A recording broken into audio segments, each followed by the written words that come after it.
Hey guys what's up, कैसे हैं आप लोग। दोस्तों, आज के इस लेक्चर में हम लोग रिवाइज करने वाले हैं चैप्टर नंबर 22 जिसका नाम है अपील्स एंड रिवीजन। शुरू करते हैं। सबसे पहले देखिए अपील्स होता क्या है।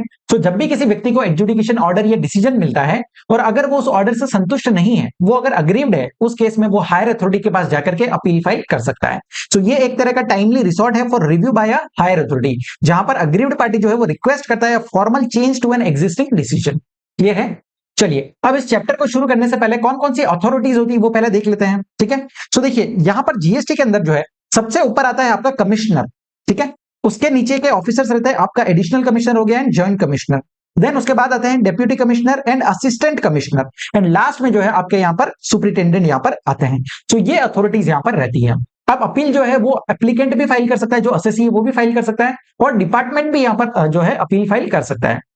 अब सर डाउट ये आएगा कि डिपार्टमेंट अपील फाइल क्यों करेगा, है ना। तो समझना, अगर कोई ऑर्डर है जो सुपरिटेंडेंट ने पास किया है, ठीक है, या फिर कोई डेप्यूटी कमिश्नर या असिस्टेंट कमिश्नर ने पास किया है, लेकिन उसका जो हायर अथॉरिटी है वो उस ऑर्डर से संतुष्ट नहीं है। सर संतुष्ट क्यों नहीं होंगे? क्योंकि हो सकता है सुपरिटेंडेंट ने कोई रिश्वत लिया हो, 5 करोड़ का ऑर्डर था और इसने 1 करोड़ का ऑर्डर ही पास किया, है ना। तो इस केस में जो है यहाँ पर डिपार्टमेंट का रेवेन्यू लॉस हो रहा है, तो इसलिए जो भी उसका हायर अथॉरिटी होगा वो अगर चाहे तो यहाँ पर अपील फाइल कर सकता है। क्लियर है।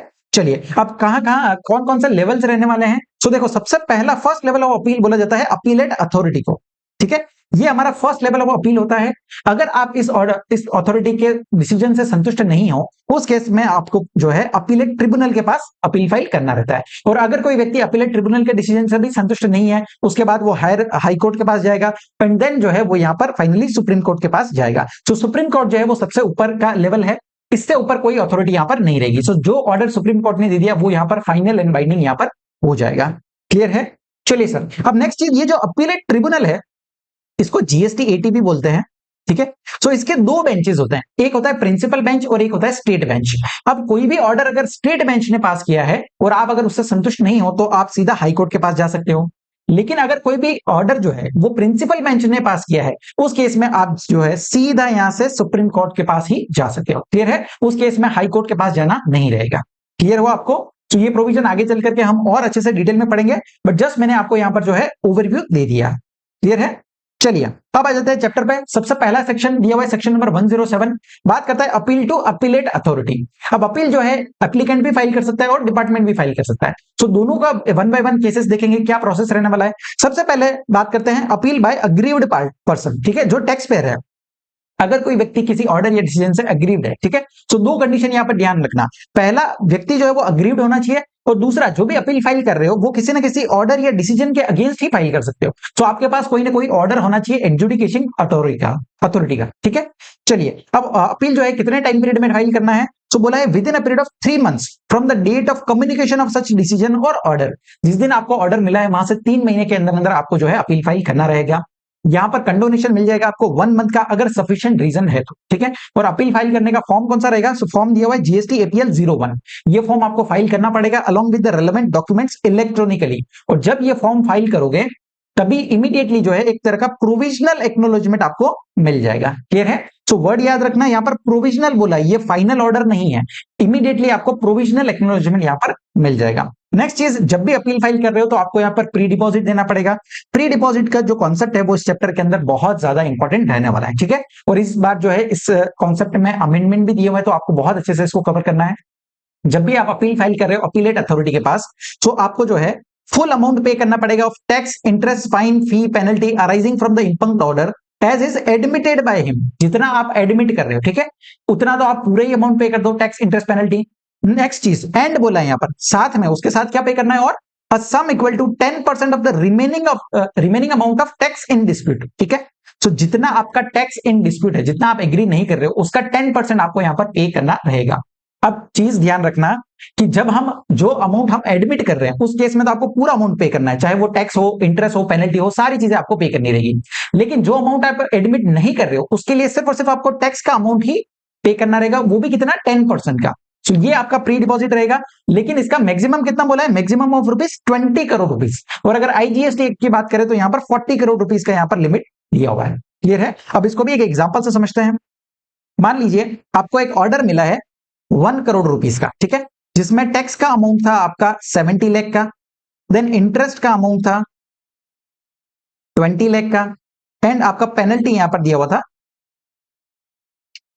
10 लाख का। ठीक है, तो इस तरह से जो है 1 CR का ऑर्डर आपको मिला है। अब इसमें से मान लेते कि आप एडमिट कर रहे हो, ठीक है, कितना एडमिट कर रहे हो, मान लेते हैं 40 लाख यहां पर टैक्स का अमाउंट एडमिट करते हैं, इंटरेस्ट जो है वो 10 लाख का एडमिट कर रहे हैं और पेनल्टी जो है वो 5 लाख का एडमिट कर रहे हैं। ठीक है, तो ये 55 लाख रुपीस हम यहां पर एडमिट कर रहे हैं। अब जितना बचा हुआ है वो नॉट एडमिटेड हो जाएगा। ठीक है, तो वो डिस्प्यूटेड अमाउंट कहलाएगा। अब डिस्प्यूटेड अमाउंट कितना हो जाएगा, तो देखो यहां पर हमारा 30 लाख रुपीस हो जाएगा, यहाँ पर 10 लाख रुपीस हो जाएगा और यहाँ पर 5 लाख रुपीस हो जाएगा। तो टोटल आपका जो है 45 लाख रुपीस यहाँ पर डिस्प्यूटेड अमाउंट हो जाएगा। अब इस केस में प्री डिपॉजिट कितना देना है, तो जितना आप एडमिट कर रहे हो वो अमाउंट तो पूरा ही दे दो। ठीक है, तो ये 55 लाख तो आपको पूरा देना ही है, साथ में प्लस और कितना एडिशनल देना है, जितना आपका टैक्स इन डिस्प्यूट है। ठीक है, अब इसमें सिर्फ और सिर्फ टैक्स का अमाउंट लेना है। अब टैक्स का अमाउंट कितना है, 30 लाख रुपीस का, टोटल नहीं लेना है, 45 लाख रुपीस नहीं लेना है, 30 लाख रुपीस का 10%, यानी कि आपको जो है 3 लाख रुपीस यहां पर एडिशनली और पे करना रहेगा। तो इस केस में हमें टोटल जो है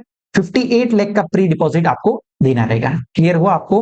तो जितना एडमिट कर रहे हो वो तो पूरा अमाउंट दे दो, जो आप अमाउंट एडमिट नहीं कर रहे हो उसमें सिर्फ टैक्स अमाउंट का 10% ही आपको पे करना रहेगा, और उसमें मैक्सिमम कितना बोला हुआ है, 20 करोड़ का। ठीक है, अगर ये अमाउंट आपका 20 करोड़ से ज्यादा आता है तो भी आपको यहां पर 20 करोड़ ही ऐड करना रहेगा। क्लियर है? चलिए सर, नेक्स्ट ये हुआ है, no appeal shall be filed before appellate authority against an order under section 129 subsection 3। अब ये ऑर्डर कौन सा है, जहां पर आपके कन्वेंस को इन ट्रांजिट में पकड़ लिया जाता है। ठीक है, हमने ये ऑफेंसेस एंड पेनल्टी चैप्टर में पढ़ा है, where honour comes forward, honour does not come forward, वो सारे प्रोविजंस दिए हुए थे, अलग अलग पेनल्टीज दी हुई थी। ठीक है, तो अगर आपका केस जो है वो सेक्शन नंबर 129 सबसेक्शन 3 वाला है, उस केस में आपको यहां पर प्री डिपॉजिट देना पड़ेगा 25% ऑफ द पेनल्टी अमाउंट, जितना आपका पेनल्टी है उसका 25% आपको जो है यहां पर प्री डिपॉजिट देना रहेगा। क्लियर है? चलिए सर, नेक्स्ट आ जाता है अपील बाय द डिपार्टमेंट। अब देखिए, डिपार्टमेंट जो अपील फाइल करता है उसको रिव्यू एप्लीकेशन बोलते हैं। ठीक है, ये एक तरह का एप्लीकेशन होता है, लेकिन इसको डीम्ड अपील मान लिया जाता है। अब डिपार्टमेंट के लिए क्या प्रोसेस रहेगा, तो देखो कमिश्नर अगर चाहे तो ओन मोशन में भी यहां पर अपील फाइल कर सकता है, या फिर upon request from the CGST और SGST और UTGST commissioner may order direct any officer subordinate to him to apply to the appellate authority. ठीक है, तो उसी के किसी सबॉर्डिनेट ऑफिसर ने कोई ऑर्डर पास किया है, और अगर कमिश्नर को ऐसा लगता है कि भैया उसने रिश्वत लेकर के कम अमाउंट का ऑर्डर पास किया है या वो ऑर्डर गलत है, उस केस में वो अपने ही डिसीजन के खिलाफ जो है अपील फाइल कर सकते हैं। अब टाइम लिमिट कितना रहेगा, तो देखो within a period of 6 months, 6 महीने का समय दिया है from the date of communication of the decision और ऑर्डर। अब ये चीज ध्यान रखना, जिस दिन ऑर्डर कम्युनिकेट किया गया वहां से टाइम लिमिट आपको देना रहेगा। ठीक है, तो जब भी हमने ये एप्लीकेंट टैक्स पेयर वाला जो केस देखा, उसमें भी जहां से ऑर्डर को कम्युनिकेट किया, अब ऑर्डर पास किया है 15th ऑफ मार्च को, लेकिन आपको कम्युनिकेट हुआ है 20th ऑफ मार्च को, तो 20th ऑफ मार्च से जो है आपको टाइम लिमिट देखना रहेगा। ठीक है, अब टैक्स पेयर के केस में टाइम लिमिट कितना है, 3 मंथ्स प्लस 1 मंथ का टाइम लिमिट दिया हुआ है।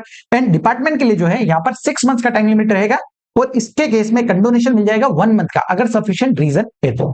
ठीक है, अब फॉर्म कौन सा रहेगा, तो देखो फॉर्म दिया हुआ है GST APL 03, टैक्स पेयर के केस में GST APL 01 था, यहां पर डिपार्टमेंट के केस में GST APL 03 फाइल करना पड़ेगा along with the relevant documents electronically, और उस केस में जो है आपको इमीडिएटली प्रोविजनल एक्नॉलेजमेंट जो है मिल जाएगा। क्लियर है? तो दोनों यहां पर इस तरह से अपील फाइल करेंगे। अब कुछ कॉमन प्रोविजंस दिए हुए टैक्स पेयर एंड डिपार्टमेंट दोनों के लिए। ठीक है, तो पहला चीज बोला है कि अगर अपील चाहो तो मैन्युअली भी फाइल कर सकते हो। देखो नॉर्मली आज की डेट में सारी चीजें इलेक्ट्रॉनिकली फाइल होती है, लेकिन अगर चाहो तो मैन्युअली भी फाइल कर सकते हो, अगर कमिश्नर नोटिफाई करता है तो। ठीक है, दो केसेस में, पहला बोला है कमिश्नर जहां नोटिफाई करता है, एंड दूसरा बोला है the same can not be file electronically due to non availability of the decision और order to be appeal against on the common portal.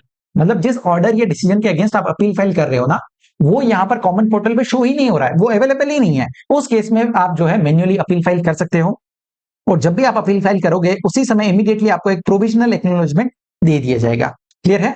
चलिए सर, नेक्स्ट चीज दिया हुआ है फाइनल एक्नॉलेजमेंट। अब फाइनल एक्नॉलेजमेंट जो है आपको कुछ समय बाद प्रोवाइड किया जाएगा फॉर्म GST APL 02 के अंदर। ठीक है, GST APL 02 के अंदर जो है आपको फाइनल एक्नॉलेजमेंट दिया जाएगा, चाहे वो अपील टैक्स पेयर ने फाइल किया हो या डिपार्टमेंट ने फाइल किया हो। तो जब टैक्स पेयर फाइल करता है GST APL 01, जब डिपार्टमेंट फाइल करता है GST APL 03, और जब फाइनल एक्नॉलेजमेंट दिया जाता है उसको फॉर्म जो है GST APL 02 रहने वाला है।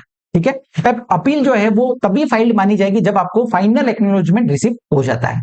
नेक्स्ट चीज, अगर आपका जो डिसीजन और ऑर्डर है वो आपके कॉमन पोर्टल पे अवेलेबल नहीं है, उस केस में जो भी ऑर्डर या डिसीजन है उसका एक कॉपी आपको जो है सबमिट करना पड़ेगा। ठीक है, तो self certified copy of the said decision और ऑर्डर आपको जो सबमिट करना पड़ेगा within a period of 7 days from the date of filing of form GST APL 01 और 03, ठीक है। तो जिस दिन आपने अपील फाइल किया उसके 7 दिन के अंदर अंदर आपको self certified copy of the decision यहाँ पर सबमिट करना रहेगा।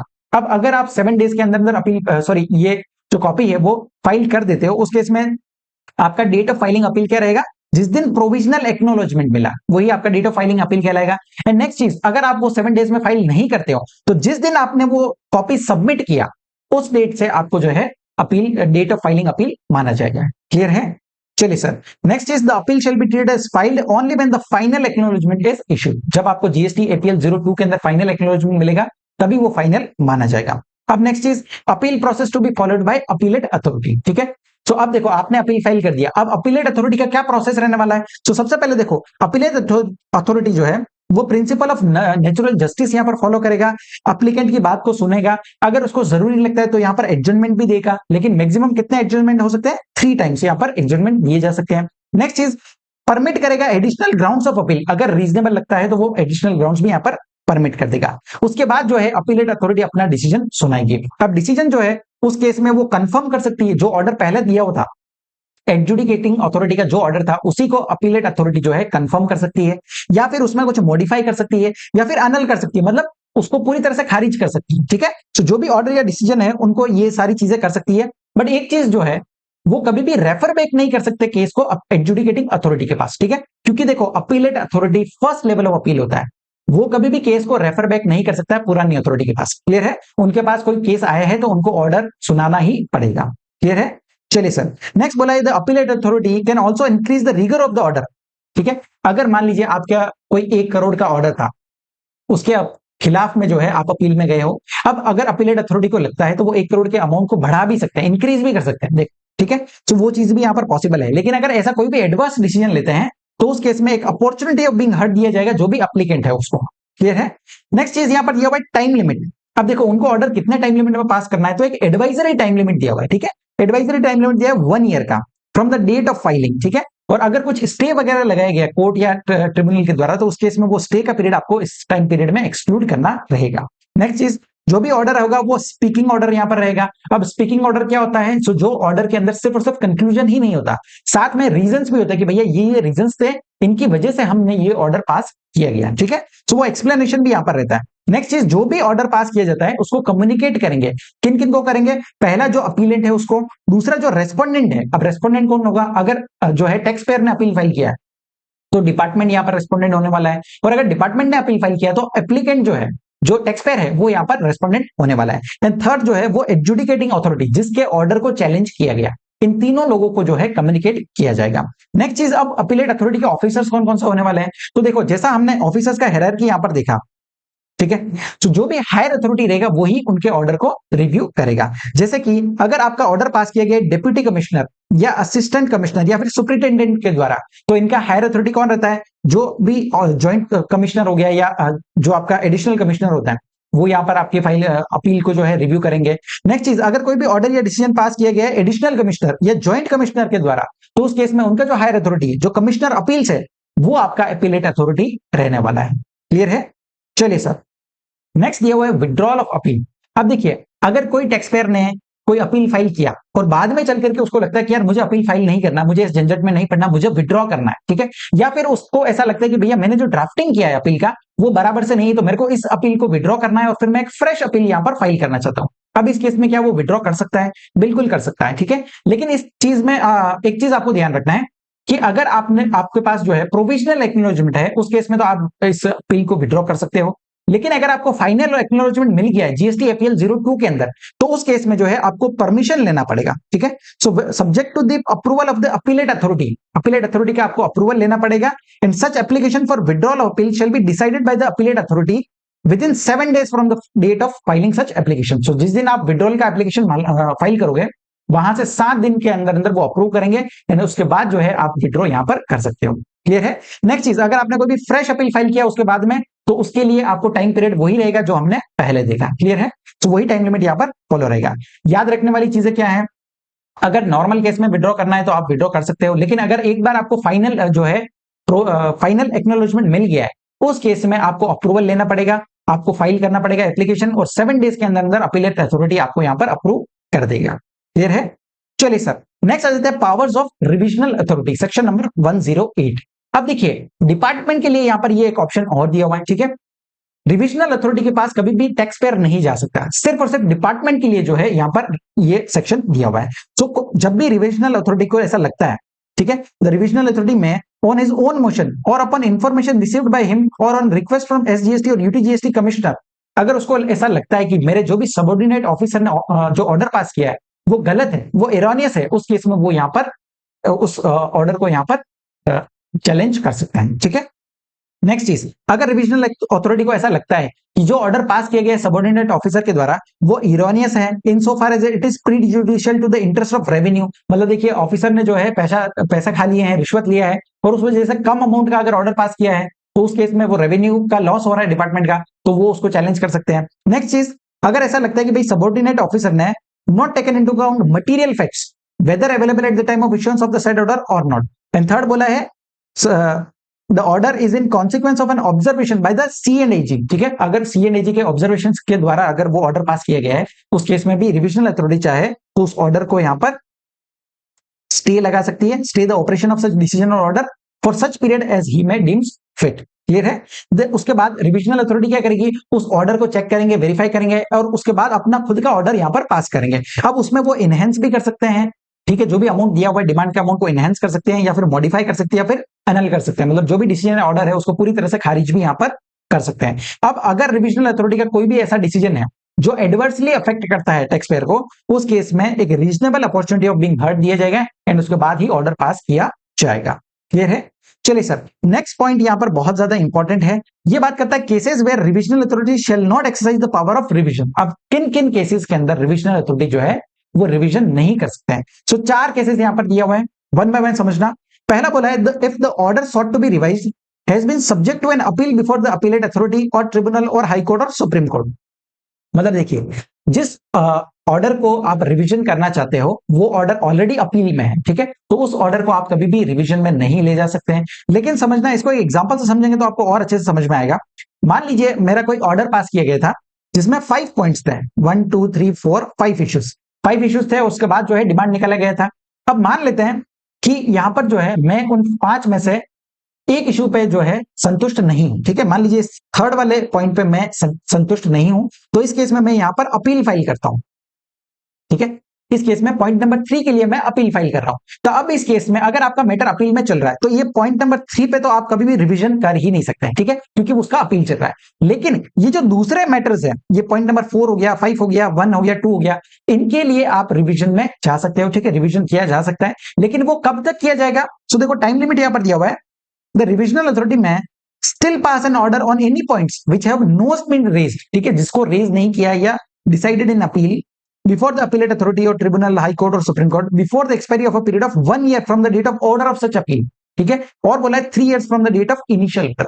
अब समझना, थर्ड पॉइंट पे जो है मैं अपील में फाइल किया हूं, तो अब अगर रिविजनल अथॉरिटी चाहे तो ये पॉइंट नंबर 5 को रिवीजन कर सकते हैं, लेकिन कब करेंगे, जिस दिन ये अपील का ऑर्डर आ जाता है उसके 1 ईयर तक में, ठीक है, 1 ईयर तक में। और दूसरा बोला है जिस दिन ओरिजिनल ऑर्डर आया था वहां से 3 इयर्स, विचएवर जो लेटर रहेगा, ठीक है, वहां तक जो है यहां पर रिवीजन किया जा सकता है। क्लियर हुआ आपको। चलो नेक्स्ट पॉइंट बोला है, पहला पॉइंट क्या था, रिवीजन कब नहीं कर सकते, जब कोई भी मैटर जो है वो अपील में ऑलरेडी चल रहा है। सेकंड चीज बोली है कि the period of 6 months has not yet expired. अब समझना, अगर 6 महीने एक्सपायर नहीं हुए तो सीधा ही सेक्शन नंबर 107 के अंदर अपील ही फाइल कर दो, यहां पर रिवीजन में आने की जरूरत ही क्या है ना। तो अगर 6 महीने एक्सपायर नहीं हुए तो आप रिवीजन में नहीं आ सकते। दूसरा बोला है more than 3 years has been expired after passing the decision और order sought to be revise. तो 3 साल से अगर ज्यादा हो गए हैं तो भी आप रिवीजन नहीं करा सकते। तो लिमिट क्या होना चाहिए, 6 महीने आपके एक्सपायर हो जाने चाहिए, 3 साल जो है वो एक्सपायर नहीं होने चाहिए। क्लियर है। तो 6 मंथ से लेकर के 3 इयर्स तक का अगर टाइम पीरियड है तो आपका ऑर्डर जो है रिवीजन में जा सकता है। नेक्स्ट चीज, the order has already been taken for revision at an earlier stage. जिस ऑर्डर को आप रिवीजन कराना चाहते हो वो ऑलरेडी रिवीजन में ऑलरेडी जो है रिवीजन हो चुका है उसका। एंड लास्ट बोला है the order sought to be revise is itself a revisional order. ठीक है, अगर वो ऑर्डर खुद ही एक रिविजनल ऑर्डर है तो उसका बार बार आप रिवीजन नहीं कर सकते। तो इन 4 केसेस के अंदर रिविजनल अथॉरिटी जो है वो यहां पर रिवीजन नहीं कर पाएंगी। क्लियर है। चलिए सर, नेक्स्ट दिया हुआ है period to be excluded in computing the limitation period of 3 years. So अगर देखिए आपका कोई भी ऑर्डर या डिसीजन आता है और उस ऑर्डर को आप चैलेंज करते हो हायर अथॉरिटी के पास, ठीक है, मान लीजिए कोई ऑर्डर आया आपका अपीलेट ट्रिब्यूनल का और उसको आप चैलेंज करके जाते हो हाई कोर्ट के पास, तो जो टाइम पीरियड आपका ये वेस्ट हुआ है, ठीक है, जब आपको ऑर्डर मिला और उसके बाद आपने अपील फाइल किया और उसका जो डिसीजन आता है हाई कोर्ट का, वो टाइम पीरियड जो वेस्ट हुआ है उसको आपको 3 इयर्स की कैलकुलेशन में इंक्लूड नहीं करना रहेगा, ठीक है। सेम केस अगर डिसीजन जो है हाई कोर्ट का आया है और उसको आप चैलेंज कर रहे हो सुप्रीम कोर्ट के पास, तो वो जो टाइम पीरियड वेस्ट हुआ है उसको भी आपको 3 इयर्स की टाइम कैलकुलेशन में इंक्लूड नहीं करना है। नेक्स्ट चीज, जब भी आपका ऑर्डर जो है रिवीजन में आता है, when the issuance of revision order is stayed by the order of court or tribunal, the period of such stay shall be excluded in computing the period of limitation of 3 years. So अगर कोई भी stay लगाया गया है तो वो आपके 3 year के टाइम पीरियड में एक्सक्लूड किया जाएगा। Next, officers authorised as revisional authority. अब रिविजनल अथॉरिटी कौन होती है? सिंपली जो भी हायर अथॉरिटी होगा वही हमारा रिविजनल अथॉरिटी कहलाएगा। सो अगर ऑर्डर पास किया है डेप्यूटी कमिश्नर या असिस्टेंट कमिश्नर या फिर सुपरिटेंडेंट ने, उस केस में additional commissioner and joint commissioner आपके लिए रिविजनल अथॉरिटी बन जाएंगे। और अगर ऑर्डर पास किया एडिशनल कमिश्नर या ज्वाइंट कमिश्नर ने, तो उस केस में उनका जो हायर अथॉरिटी है प्रिंसिपल कमिश्नर और कमिश्नर, ये आपका रिविजनल अथॉरिटी हो जाएगा। क्लियर है? समझा आपको? तो अभी तक हमने 2 सेक्शंस देखे हैं। सेक्शन नंबर 107 बात करता है अपील टू अपीलेट अथॉरिटी, जो हमारा फर्स्ट लेवल ऑफ अपील है। सेकंड सेक्शन नंबर 108 जो बात करता है powers of revisional authority. Revisional authority के पास सिर्फ और सिर्फ डिपार्टमेंट ही यहां पर जा सकता है। क्लियर है? चलिए नेक्स्ट आता है सेक्शन नंबर 109, बात करता है constitution of appellate tribunal and benches thereof. अब देखिए, अगर जो भी ऑर्डर पास किए गए आपका अपीलेट अथॉरिटी के द्वारा या रिविजनल अथॉरिटी के द्वारा, वो ऑलवेज फाइनल एंड बाइंडिंग कहलाता है, ठीक है, अनलेस एंड अनटिल आप उस ऑर्डर को चैलेंज करते हो हायर अथॉरिटी के पास। अब अगर उस ऑर्डर से आप संतुष्ट नहीं हो तो आप जो है यहां पर अपीलेट ट्रिब्यूनल के पास जा सकते हो, जिसको बोलते हैं जीएसटी 80, ठीक है, जीएसटी अपीलेट ट्रिब्यूनल। अब इसका क्या कंपोजिशन रहने वाला है, कौन कौन सा मेंबर्स रहेंगे, वो पहले यहां पर दिया हुआ है सेक्शन नंबर 109 के अंदर। तो जीएसटी 80 के जो है 2 तरह के बेंचेस होते हैं।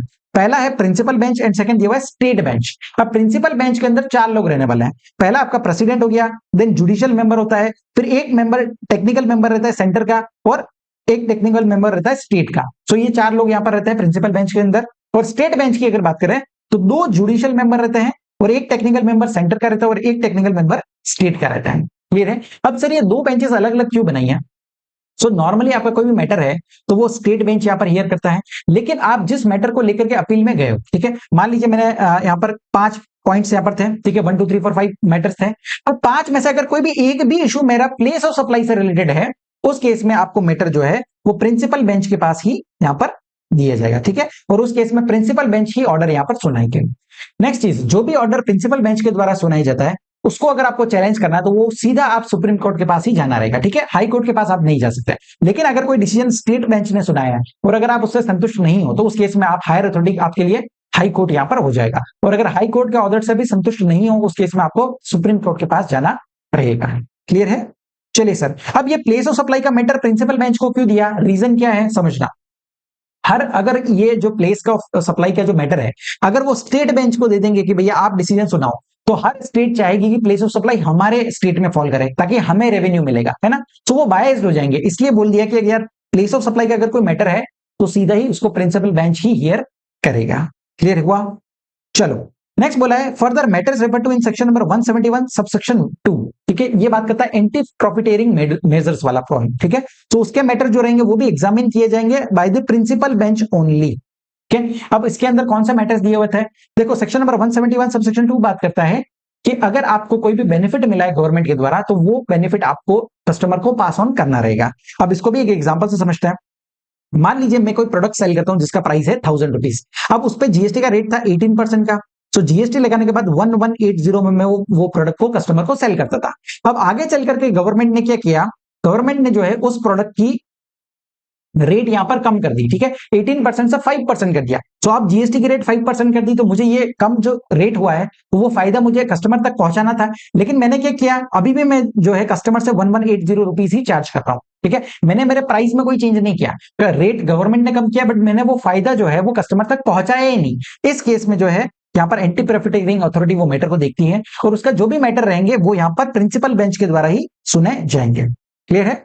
चलिए सर, नेक्स्ट बोला है ट्रांसफर ऑफ केसेस। अब देखो जो भी प्रिंसिपल बेंच होता है, प्रिंसिपल बेंच के अंदर जो मेन व्यक्ति होता है वो हमारा प्रेसिडेंट होता है, ठीक है, प्रेसिडेंट जो है वो यहाँ पर मेन व्यक्ति कहलाएगा। एंड सेकंड जो स्टेट बेंच है उसके अंदर 2 जुडिशियल मेंबर्स होते हैं। अब इन 2 जुडिशियल मेंबर्स में से जो भी मेंबर सीनियर है वो यहाँ पर मेन व्यक्ति कहलाता है, जो सारा जो है डिसीजंस वगैरह लेता है। अब इनके बीच में जो है मैटर्स ट्रांसफर किए जाते हैं एक दूसरे के केस में, ठीक है। तो एक बेंच से दूसरे बेंच में जो है मैटर्स यहाँ पर ट्रांसफर किए जाते हैं। Next, vice president for state benches. देखिए, जो भी स्टेट बेंच के केस में जो जुडिशियल मेंबर सीनियर मोस्ट होगा उसको वाइस प्रेसिडेंट बोलता है, और वो यहाँ पर जो है एक्सरसाइज करेगा such powers of the president as he may prescribe but for all other purposes he may be consider as a member, ठीक है। तो जो भी प्रेसिडेंट के पावर होते हैं वो यहाँ पर स्टेट बेंच के लिए वाइस प्रेसिडेंट यहाँ पर अप्लाई करेगा। नेक्स्ट चीज, सिंगल मेंबर बेंच। अब देखिए, अपील जो है वो हियर की जाएगी by a single member only. अगर आपका जो मैटर है, ठीक है, जो टैक्स का अमाउंट हो गया या आईटीसी इन्वॉल्व हो गया या जो भी पेनल्टी फाइन वगैरह का जो अमाउंट है वो आपका 50 लाख रुपीस को एक्सीड नहीं करता है, ठीक है। तो अगर आपका मैटर जो है 50 लाख रुपीस को एक्सीड नहीं करता तो सिंगल मेंबर ही उस मैटर को सुनेगा। दूसरी चीज, जो मैटर है which does not involve any question of law, ठीक है, जिसके अंदर कोई भी मैटर जो है वो क्वेश्चन ऑफ लॉ का नहीं है। अब समझना, ये जो हमारा सेकंड लेवल ऑफ अपील होता है, अपीलेट ट्रिब्यूनल, ठीक है, ये फाइनल फैक्ट फाइंडिंग अथॉरिटी, इसके बाद फैक्ट पे कभी भी बात नहीं होगी, ठीक है। दो चीजें होती है, एक होता है क्वेश्चन ऑफ फैक्ट एंड एक होता है question of law. So fact पे बात करने वाली आखिरी अथॉरिटी जो है वो अपीलेट ट्रिब्यूनल होती है। एंड देन आपको अगर हाई कोर्ट के पास जाना है या सुप्रीम कोर्ट पे जाना है तो उस केस में आपके सिर्फ और सिर्फ क्वेश्चन ऑफ लॉ के लिए ही जा सकते हो, ठीक है, जहां पर आप प्रोविजंस को चैलेंज कर रहे हो तो उस केस में आप यहां पर जा सकते हो। सो अगर मैटर जो है वो कोई भी क्वेश्चन ऑफ लॉ का नहीं है, मतलब मैटर जो है वो क्वेश्चन ऑफ फैक्ट का है, उस केस में आप जो है सिंगल मेंबर यहाँ पर मैटर हियर करेगा। नेक्स्ट चीज, प्रायर अप्रूवल लिया हुआ है प्रेसिडेंट का। एंड लास्ट बोला एनी अदर प्रिस्क्राइब कंडीशन अगर है और वो यहाँ पर कंप्लाई होती है, उस केस में जो है सिर्फ और सिर्फ सिंगल मेंबर ही उस मैटर को सुनेगा। और इन ऑल अदर केसेस के अंदर such matter shall be heard together by one judicial member and one technical member, ठीक है। तो नॉर्मल केस में वन जुडिशियल मेंबर रहेगा एंड वन टेक्निकल मेंबर जो है उस मैटर को हियर करेगा। नेक्स्ट चीज, majority rule in case of difference of opinion.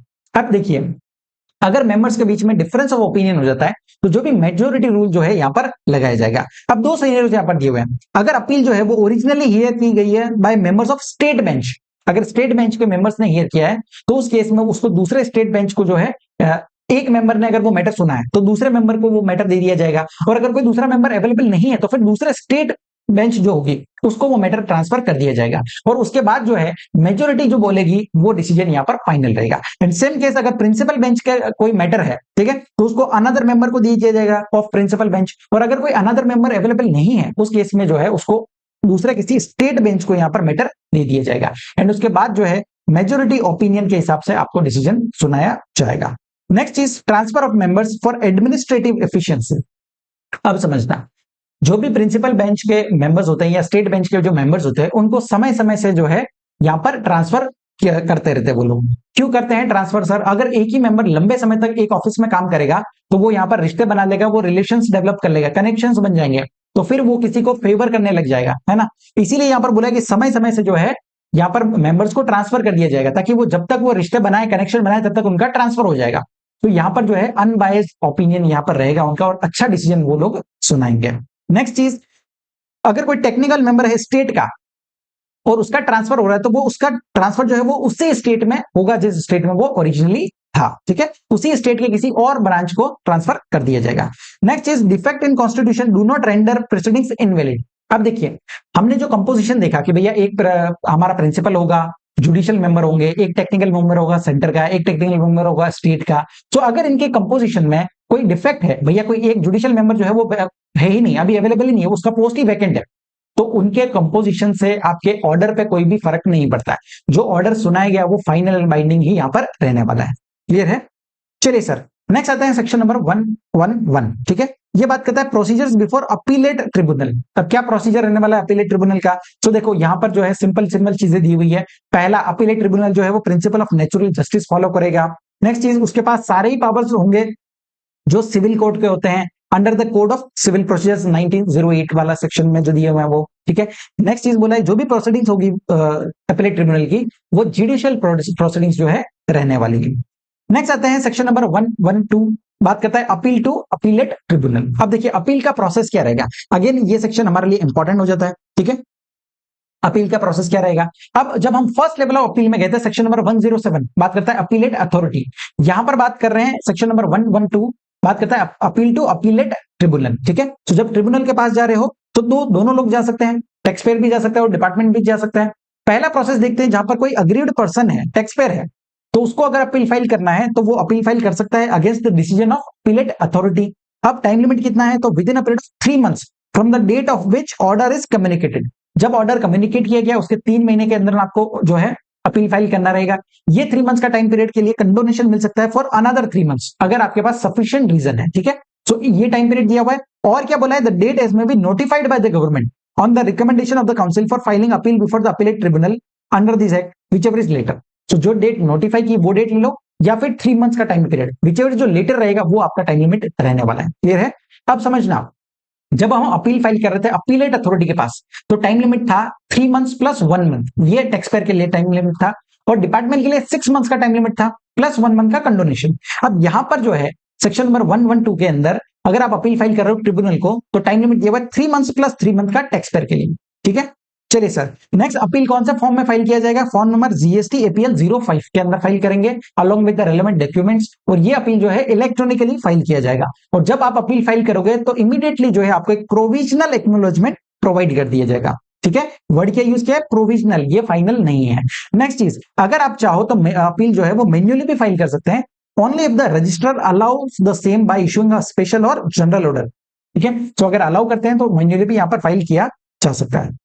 Next चीज, power of tribunal to refuse to admit an appeal. अब देखिए, ट्रिब्यूनल अगर चाहे तो मना कर सकता है यहां पर अपील एक्सेप्ट करने से। वो मना कब करेगा, जब भी देखिए आपका जो अमाउंट इन्वॉल्व है, चाहे आईटीसी इन्वॉल्व हो गया या जो भी टैक्स का अमाउंट इन्वॉल्व है, वो एक्सीड नहीं करता है 50,000 रुपीज से, 50,000 से भी कम अमाउंट है, ठीक है। तो उस केस में क्या हो रहा है यार, इतने छोटे मैटर के लिए जीएसटी 80 थोड़ा ना डिसीजन सुनाएगा, तो इसलिए वो उस मैटर को एक्सेप्ट ही नहीं करेंगे। क्लियर है। तो अगर अमाउंट जो है 50,000 से एक्सीड नहीं करता है तो यहां पर आपके अपील को रिफ्यूज किया जा सकता है। नेक्स्ट चीज बोला हुआ है मेमोरेंडम ऑफ क्रॉस ऑब्जेक्शन। अब समझना ये होता है कि आपने मूवीज वगैरह में देखा होगा, जब भी अपील फाइल करते तो जो भी सामने वाला व्यक्ति होता है वो बोलता है भाई कि भैया मेरा ऑब्जेक्शन है ना। जज साहब को बोलता है कि objection my lord, I don't agree with the my colleague what my colleague said, है ना। तो इस केस में समझना, अगर मैंने कोई अपील फाइल किया और मेरा जो भी रेस्पोंडेंट है, अब कोई टैक्स पेयर ने अपील फाइल किया तो डिपार्टमेंट रेस्पोंडेंट होगा, तो अगर वो यहाँ पर संतुष्ट नहीं है जो मैंने अपील फाइल किया उससे, तो उस केस में एक मेमोरेंडम ऑफ क्रॉस ऑब्जेक्शन वो फाइल कर सकता है। और उसका टाइम लिमिट कितना है, तो बोला है विद इन 45 डेज, ठीक है। विद इन 45 डेज के अंदर अंदर, जिस दिन आपने अपील फाइल किया उसके 45 दिन के अंदर अंदर वो अपना मेमोरेंडम ऑफ क्रॉस ऑब्जेक्शन जो है फाइल कर सकता है। फॉर्म दिया हुआ है जीएसटी एपीएल 06 के अंदर। और ये 45 डेज का जो टाइम पीरियड है इसको कंडोन किया जा सकता है for a delay up to 45 days on sufficient cause. So और 45 डेज का टाइम पीरियड आपको मिल सकता है अगर आपके पास सफिशिएंट रीजन है। क्लियर है। क्योंकि देखो सामने वाले को भी तो सुनने का मौका मिलना चाहिए। अब मेरे पास कोई ऑर्डर या डिसीजन है और उससे मैं संतुष्ट नहीं, तो मैंने अपील फाइल किया, अपील में मैं सारी मेरे मन की बातें लिखूंगा, मेरा जो पॉइंट ऑफ व्यू वो बताऊंगा, लेकिन सामने वाले की बात भी तो सुननी पड़ेगी। इसीलिए यहां पर सामने वाले को भी बोला कि भैया आपके पास भी टाइम है कि 45 डेज के अंदर अंदर आप अपना जो भी आपका जो भी एक्सप्लेनेशन है वो हमें प्रोवाइड करो, फिर हम दोनों की बात सुनेंगे और उसके बाद जो है हमारा रूलिंग यहाँ पर प्रोवाइड करेंगे। क्लियर है। चलिए नेक्स्ट दिया हुआ है फीस फॉर फाइलिंग अपील। अब समझना, जब हम अपीलेट अथॉरिटी के पास गए थे तो कोई भी फीस नहीं था, वहां पर सिर्फ प्री डिपॉजिट था। डिपॉजिट तो आपको फिर से मिल जाता है, ठीक है। लेकिन यहां पर क्या है, यहां पर आपको फीस भी देना पड़ेगा ओवर एंड अबव आपका प्री डिपॉजिट। अब फीस कितना रहेगा, तो देखो फीस फॉर फाइलिंग अपील बोला है 1,000 rupees for every 1 lakh of tax involve, ठीक है। तो जितना अमाउंट इन्वॉल्व है 1,000 रुपीज पे करना पड़ेगा पर 1 लाख रुपीज, ठीक है। अब इस केस में मिनिमम अमाउंट दिया हुआ है 5,000 का और मैक्सिमम अमाउंट दिया हुआ है 25,000 का। तो 5 से 25,000 के बीच में ही आपका अमाउंट रहेगा। अगर आपका मैटर है 4 लाख रुपीज का, तो आपको फीस कितना पे करना है, 5,000, क्योंकि ये तो मिनिमम है ना। लेकिन अगर आपका मैटर है 10 लाख रुपीज का, उस केस में आपको 10,000 का फीस यहाँ पे करना पड़ेगा। नेक्स्ट चीज, अगर आप मैटर जो लेकर के गए हो अपीलेट ट्रिब्यूनल के पास, उसमें कोई भी डिमांड ऑर्डर में कोई अमाउंट मेंशन नहीं है, ठीक है।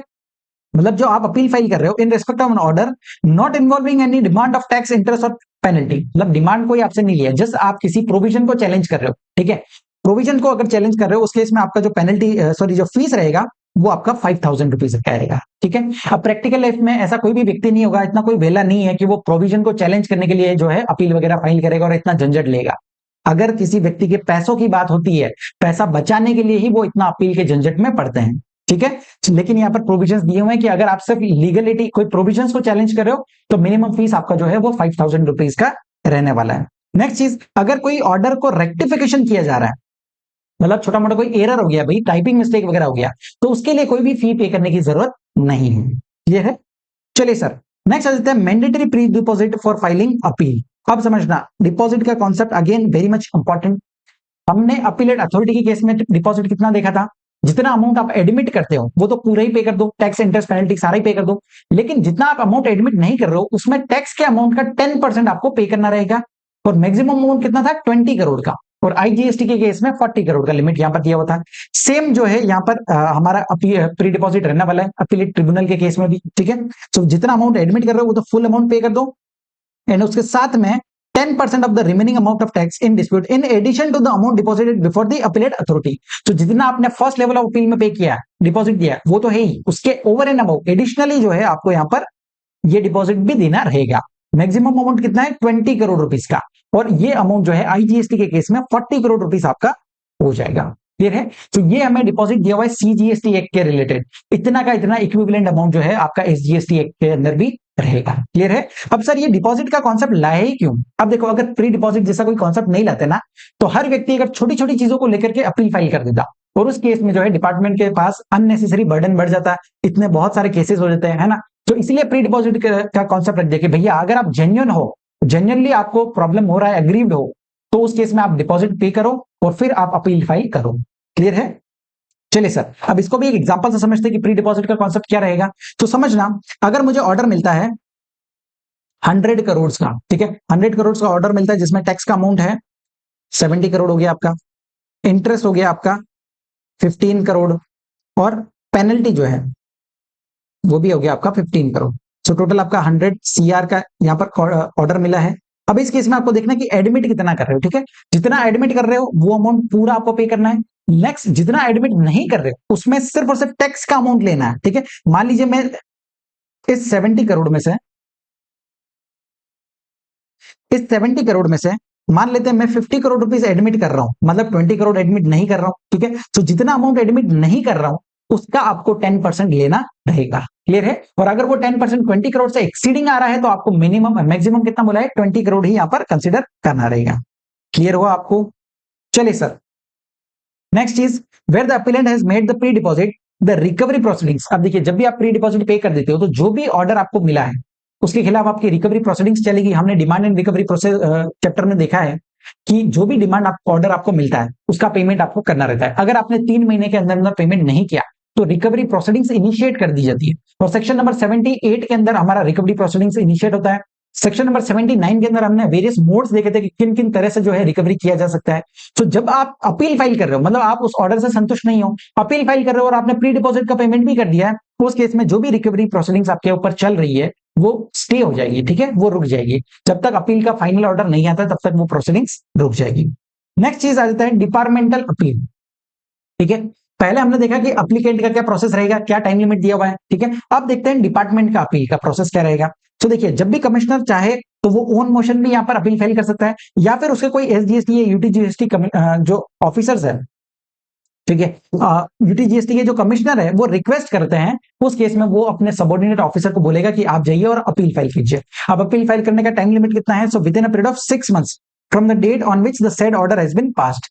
जिस दिन ऑर्डर पास किया वहां से 6 महीने का टाइम पीरियड लेने वाला है। और पहले इस सेक्शन के अंदर कंडोनेशन नहीं था, इस बार अमेंडमेंट है, बहुत अच्छे से कवर करना। डिपार्टमेंट के केस में 6 मंथ्स का टाइम पीरियड के केस में आपको कंडोनेशन मिल जाएगा 3 मंथ्स का, ठीक है, फॉर एनी डिले, अगर सफिशिएंट रीजन है तो देखो हमारा टाइम लिमिट कितना रहेगा। अगर टैक्स पेयर है, अगर टैक्स पेयर का केस है तो उस केस में आपका टाइम लिमिट रहेगा 3 मंथ्स प्लस 3 मंथ का, ठीक है। और अगर डिपार्टमेंट है तो टाइम लिमिट रहेगा 6 मंथ्स का, और ये 6 मंथ्स के केस में आपको कंडोनेशन मिल जाएगा 3 मंथ्स का। ये है। फॉर्म कौन सा रहेगा, तो फॉर्म दिया हुआ है जीएसटी एपीएल 07। तो इस फॉर्म में आपको एप्लीकेशन फाइल करना है along with the relevant documents, और ये एप्लीकेशन इलेक्ट्रॉनिकली फाइल की जाएगी। और जब आप वो एप्लीकेशन फाइल करोगे वो उसी समय इमीडिएटली जो है आपको एक प्रोविजनल एक्नॉलेजमेंट प्रोवाइड कर दिया जाएगा। अब नेक्स्ट चीज, अपील जो है वो मैन्युअली भी फाइल कर सकते हो अगर रजिस्ट्रार अलाउ करता है तो। नेक्स्ट, अगर कोई ऑर्डर जो है, ऑर्डर या डिसीजन का कॉपी इलेक्ट्रॉनिकली अवेलेबल नहीं है, उस केस में क्या करना है सर, उस केस में जो है हमें यहाँ पर सेल्फ सर्टिफाइड कॉपी जो है वो यहाँ पर सबमिट करनी रहेगी। नेक्स्ट चीज, अगर ऑर्डर जो है वो अपलोडेड है ऑन द कॉमन पोर्टल, तो जिस दिन आपको प्रोविजनल एक्नॉलेजमेंट मिला वही आपका डेट ऑफ फाइलिंग अपील माना जाएगा। लेकिन अगर आपका ऑर्डर अवेलेबल नहीं है कॉमन पोर्टल में, उस केस में आपको सेल्फ सर्टिफाइड कॉपी लगाना पड़ेगा ऑर्डर का। अगर आपने 7 डेज के अंदर अंदर लगा दिया, ठीक है, सबमिट कर दिया, उस केस में जिस दिन प्रोविजनल एक्नॉलेजमेंट मिला वही हमारा डेट ऑफ फाइलिंग अपील माना जाएगा। लेकिन अगर 7 डेज के अंदर सबमिट नहीं किया, उस केस में जिस दिन वो सबमिट किया सेल्फ सर्टिफाइड कॉपी, वो डेट आपका डेट ऑफ फाइलिंग अपील माना जाएगा। क्लियर है? चलिए सर, नेक्स्ट आते हैं सेक्शन नंबर 113 जो बात करता है orders of the appellate tribunal. अब देखिए, अपीलेट ट्रिब्यूनल अपना ऑर्डर सुनाएगा, ठीक है। So appellate tribunal pass such orders as he thinks fit, confirm कर सकता है, मॉडिफाई कर सकता है, अनल कर सकता है जो भी डिसीजन है ऑर्डर प्रीवियस अथॉरिटी ने सुना है, ठीक है। दूसरी चीज, अपीलेट ट्रिब्यूनल अगर चाहे तो वो रेफर बैक भी कर सकता है केस को टू अपीलेट अथॉरिटी या फिर रिविजनल अथॉरिटी, ठीक है, या फिर जो भी ओरिजिनल एजुडिकेटिंग अथॉरिटी, अगर वो चाहता है तो वो ऑर्डर को रेफर बैक भी कर सकता है, क्योंकि ये एक सेकंड लेवल ऑफ अपील है। जब हमने फर्स्ट लेवल ऑफ अपील देखा था अपीलेट अथॉरिटी, वो कभी भी रेफर बैक नहीं कर सकते केस, लेकिन अपीलेट ट्रिब्यूनल जो है वो रेफर बैक भी कर सकते हैं। क्लियर है? चलिए, नेक्स्ट बोला है if sufficient cause is known grant up to 3 adjustments of hearing of appeal. So अगर उसको जरूरत लगता है तो 3 एडजस्टमेंट भी यहां पर दे सकता है। नेक्स्ट, इस केस में भी डिपार्टमेंट के जो भी ऑर्डर पास करने का टाइम लिमिट है वो एक एडवाइजरी टाइम लिमिट दिया हुआ है 1 ईयर का, ठीक है। अब नेक्स्ट चीज, जो भी ऑर्डर यहां पर पास किया जाएगा उसका एक कॉपी भेजेंगे किन किन लोगों को? पहला, जो अपीलेट अथॉरिटी है, रिविजनल अथॉरिटी है, ओरिजिनल एजुडिकेटिंग अथॉरिटी है, जिनके ऑर्डर को चैलेंज किया गया, या एक कॉपी उनको जाएगा। दूसरा, जो अपीलेंट है उनको दिया जाएगा। एंड थर्ड बोला है जो जुरिस्डिक्शनल कमिश्नर होगा या फिर एसजीएसटी या यूटीजीएसटी कमिश्नर जो है, उनको भी यहां पर एक कॉपी दिया जाएगा। क्लियर है? चलिए सर, नेक्स्ट दिया हुआ है रेक्टिफिकेशन ऑफ एरर्स। अब देखो, जब भी कोई ऑर्डर पास किया गया और उसमें कोई ऐसा एरर किया है जो अपेरेंट ऑन रिकॉर्ड है, ठीक है, जो सामने से देख के ही पता चलता है कि भैया कोई 1 0 ज्यादा लगा दिया है ना, आपका 5 करोड़ का मैटर था, आपने 1 0 कम लगा दिया, 50 लाख का हो गया। तो ऐसा कोई माइनर आपने कोई मिस्टेक्स कर दिया है, जो ऐसा कोई एरर किया है जो अपेरेंट ऑन रिकॉर्ड है, तो उस केस में उस ऑर्डर को जो है करेक्ट किया जा सकता है, ठीक है। तो यहां पर जो है अपीलेट ट्रिब्यूनल अगर चाहे तो वो करेक्ट कर सकता है its own order by any for any apparent mistake, but it has no power to review. वो कभी भी रिव्यू नहीं कर सकते उस ऑर्डर का, वो करेक्ट जरूर कर सकते हैं। नेक्स्ट, एरर जो है वो यहां पर या तो खुद से नोटिस हो जाए, या तो ट्रिब्यूनल को बाद में चल खुद से ही पता चल गया कि भैया हमने जो ऑर्डर पास किया वो गलत है या उसमें कुछ मिस्टेक हो गया, या तो खुद पता चल जाएगा, या फिर उसके नोटिस में कोई लाता है, कोई एसजीएसटी या यूटीजीएसटी का कमिश्नर या कोई भी अदर पार्टी उनको नोटिस में लाता है कि भैया आपने जो ऑर्डर पास किया उसमें ये मिस्टेक्स है, आपने टाइपिंग एरर कर दिया, तो उस केस में भी वो यहां पर करेक्ट कर सकता है। नेक्स्ट चीज, अगर वो ऑर्डर को करेक्ट करने से अगर किसी व्यक्ति का जो भी अपीलेंट है उसके ऊपर एडवर्सली इफेक्ट कर रहा है, मतलब उसका लाइबिलिटी जो है वो बढ़ जा रहा है या उसका जो रिफंड था उसका अमाउंट कम हो जा रहा है, उस केस में उस व्यक्ति को एक reasonable opportunity of being heard देना पड़ेगा, उसके बाद ही आप वो ऑर्डर पास कर सकते हो। नेक्स्ट बोला है विड्रॉल ऑफ अपील और application filed by the appellate tribunal. अब सर यहाँ 2 वर्ड बोले हैं, पहला बोला है अपील और दूसरा बोला है एप्लीकेशन। अब देखो, जब अपीलेंट जो टैक्स पेयर होता है वो अगर अपील फाइल करता है तो उसको अपील बोलते हैं, लेकिन जब डिपार्टमेंट फाइल करता है तो उसको एप्लीकेशन बोला जाता है, ठीक है, और इस एप्लीकेशन को डीम्ड अपील माना जाता है। अब ये विड्रॉल कब किया जा सकता है? तो सेम देखो, हमने अपीलेट अथॉरिटी के केस में भी देखा था विड्रॉ हो सकता है।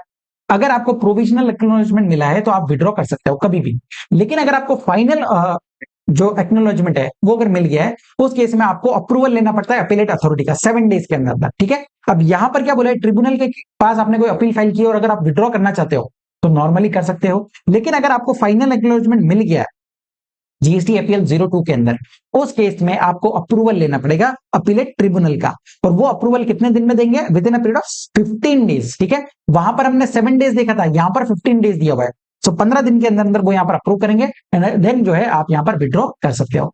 नेक्स्ट, अगर आपको चाहते हो कि भैया मुझे एक फ्रेश अपील फाइल करना है तो वो फ्रेश एप्लीकेशन भी अपील या एप्लीकेशन फाइल कर सकते हो, लेकिन उसके लिए आपको टाइम पीरियड देखना रहेगा। अगर with in the prescribe time limit अगर आप फाइल करते हो तो वो यहां पर वैलिड माना जाएगा। नेक्स्ट चीज, सेक्शन नंबर 115 बात करता है interest on refund of pre deposit.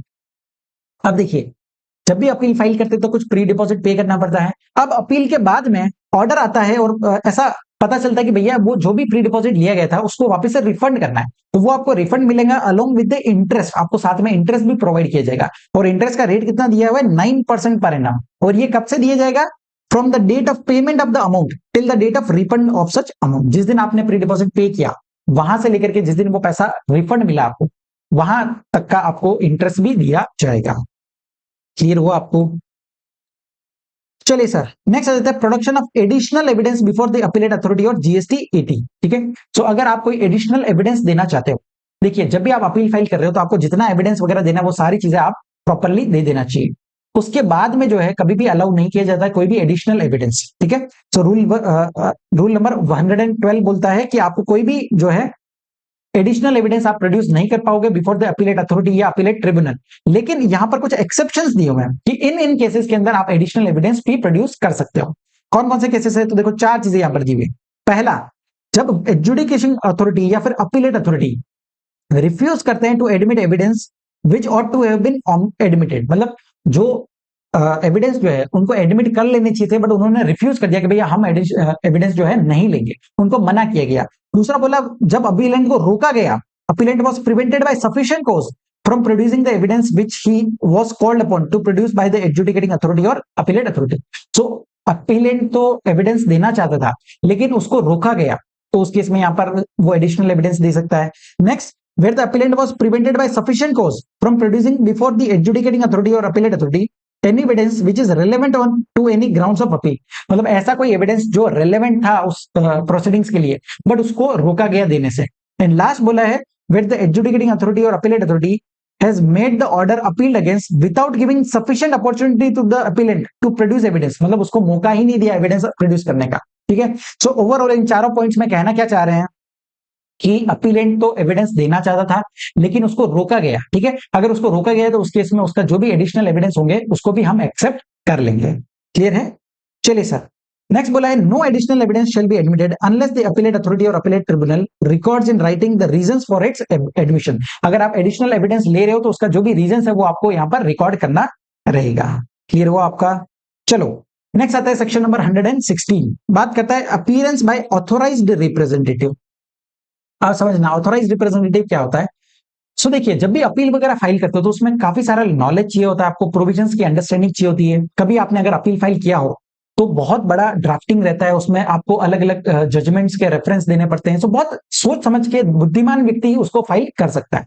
अब जो बिजनेसमैन है, आजकल आपने देखा होगा कई लोग जो है इतना ज्यादा पढ़ाई लिखाई नहीं करते हैं बट उन्होंने बिजनेस करके बहुत करोड़ों के एम्पायर बना लिए, तो उस केस में उनको लीगल प्रोविजंस का तो नॉलेज होगा नहीं, तो वो अपील का फाइल कैसे करेंगे? तो इसलिए बोला कि यार देखो, ऑथोराइज रिप्रेजेंटेटिव आपका कोई हो तो वो भी आपके बिहाफ पे अपील फाइल कर सकता है, ठीक है। सो देखिए, एन ऑथोराइज रिप्रेजेंटेटिव कौन कौन हो सकते हैं ऑथोराइज रिप्रेजेंटेटिव? पहला बोला है कोई आपका रिलेटिव हो गया या फिर कोई आपका एम्प्लॉइज हो गए, एडवोकेट हो गए, सीए, सीएमए, सीएस या कोई जीएसटी प्रैक्टिशनर है तो वो आपके एज ए ऑथोराइज रिप्रेजेंटेटिव भी हो सकता है, ठीक है। और जब भी कोई हियरिंग होता है तो उसमें वो ऑथोराइज रिप्रेजेंटेटिव जा करके आपको रिप्रेजेंट करेंगे।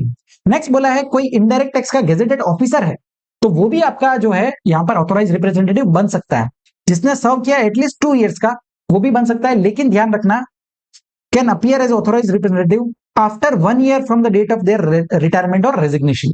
अब देखो, वो इनडायरेक्ट टैक्स का गेजेटेड ऑफिसर है, ठीक है, उसने काम किया हुआ है तो उसके कनेक्शंस होंगे, तो इसलिए बोला है कि देखो, अगर आप ऑथोराइज रिप्रेजेंटेटिव बनना चाहते हो तो एटलीस्ट आपको 1 साल हो जाना चाहिए रेजिग्नेशन करने के बाद, ठीक है। 1 साल के बाद जो है आप यहाँ पर रिप्रेजेंट कर सकते हो।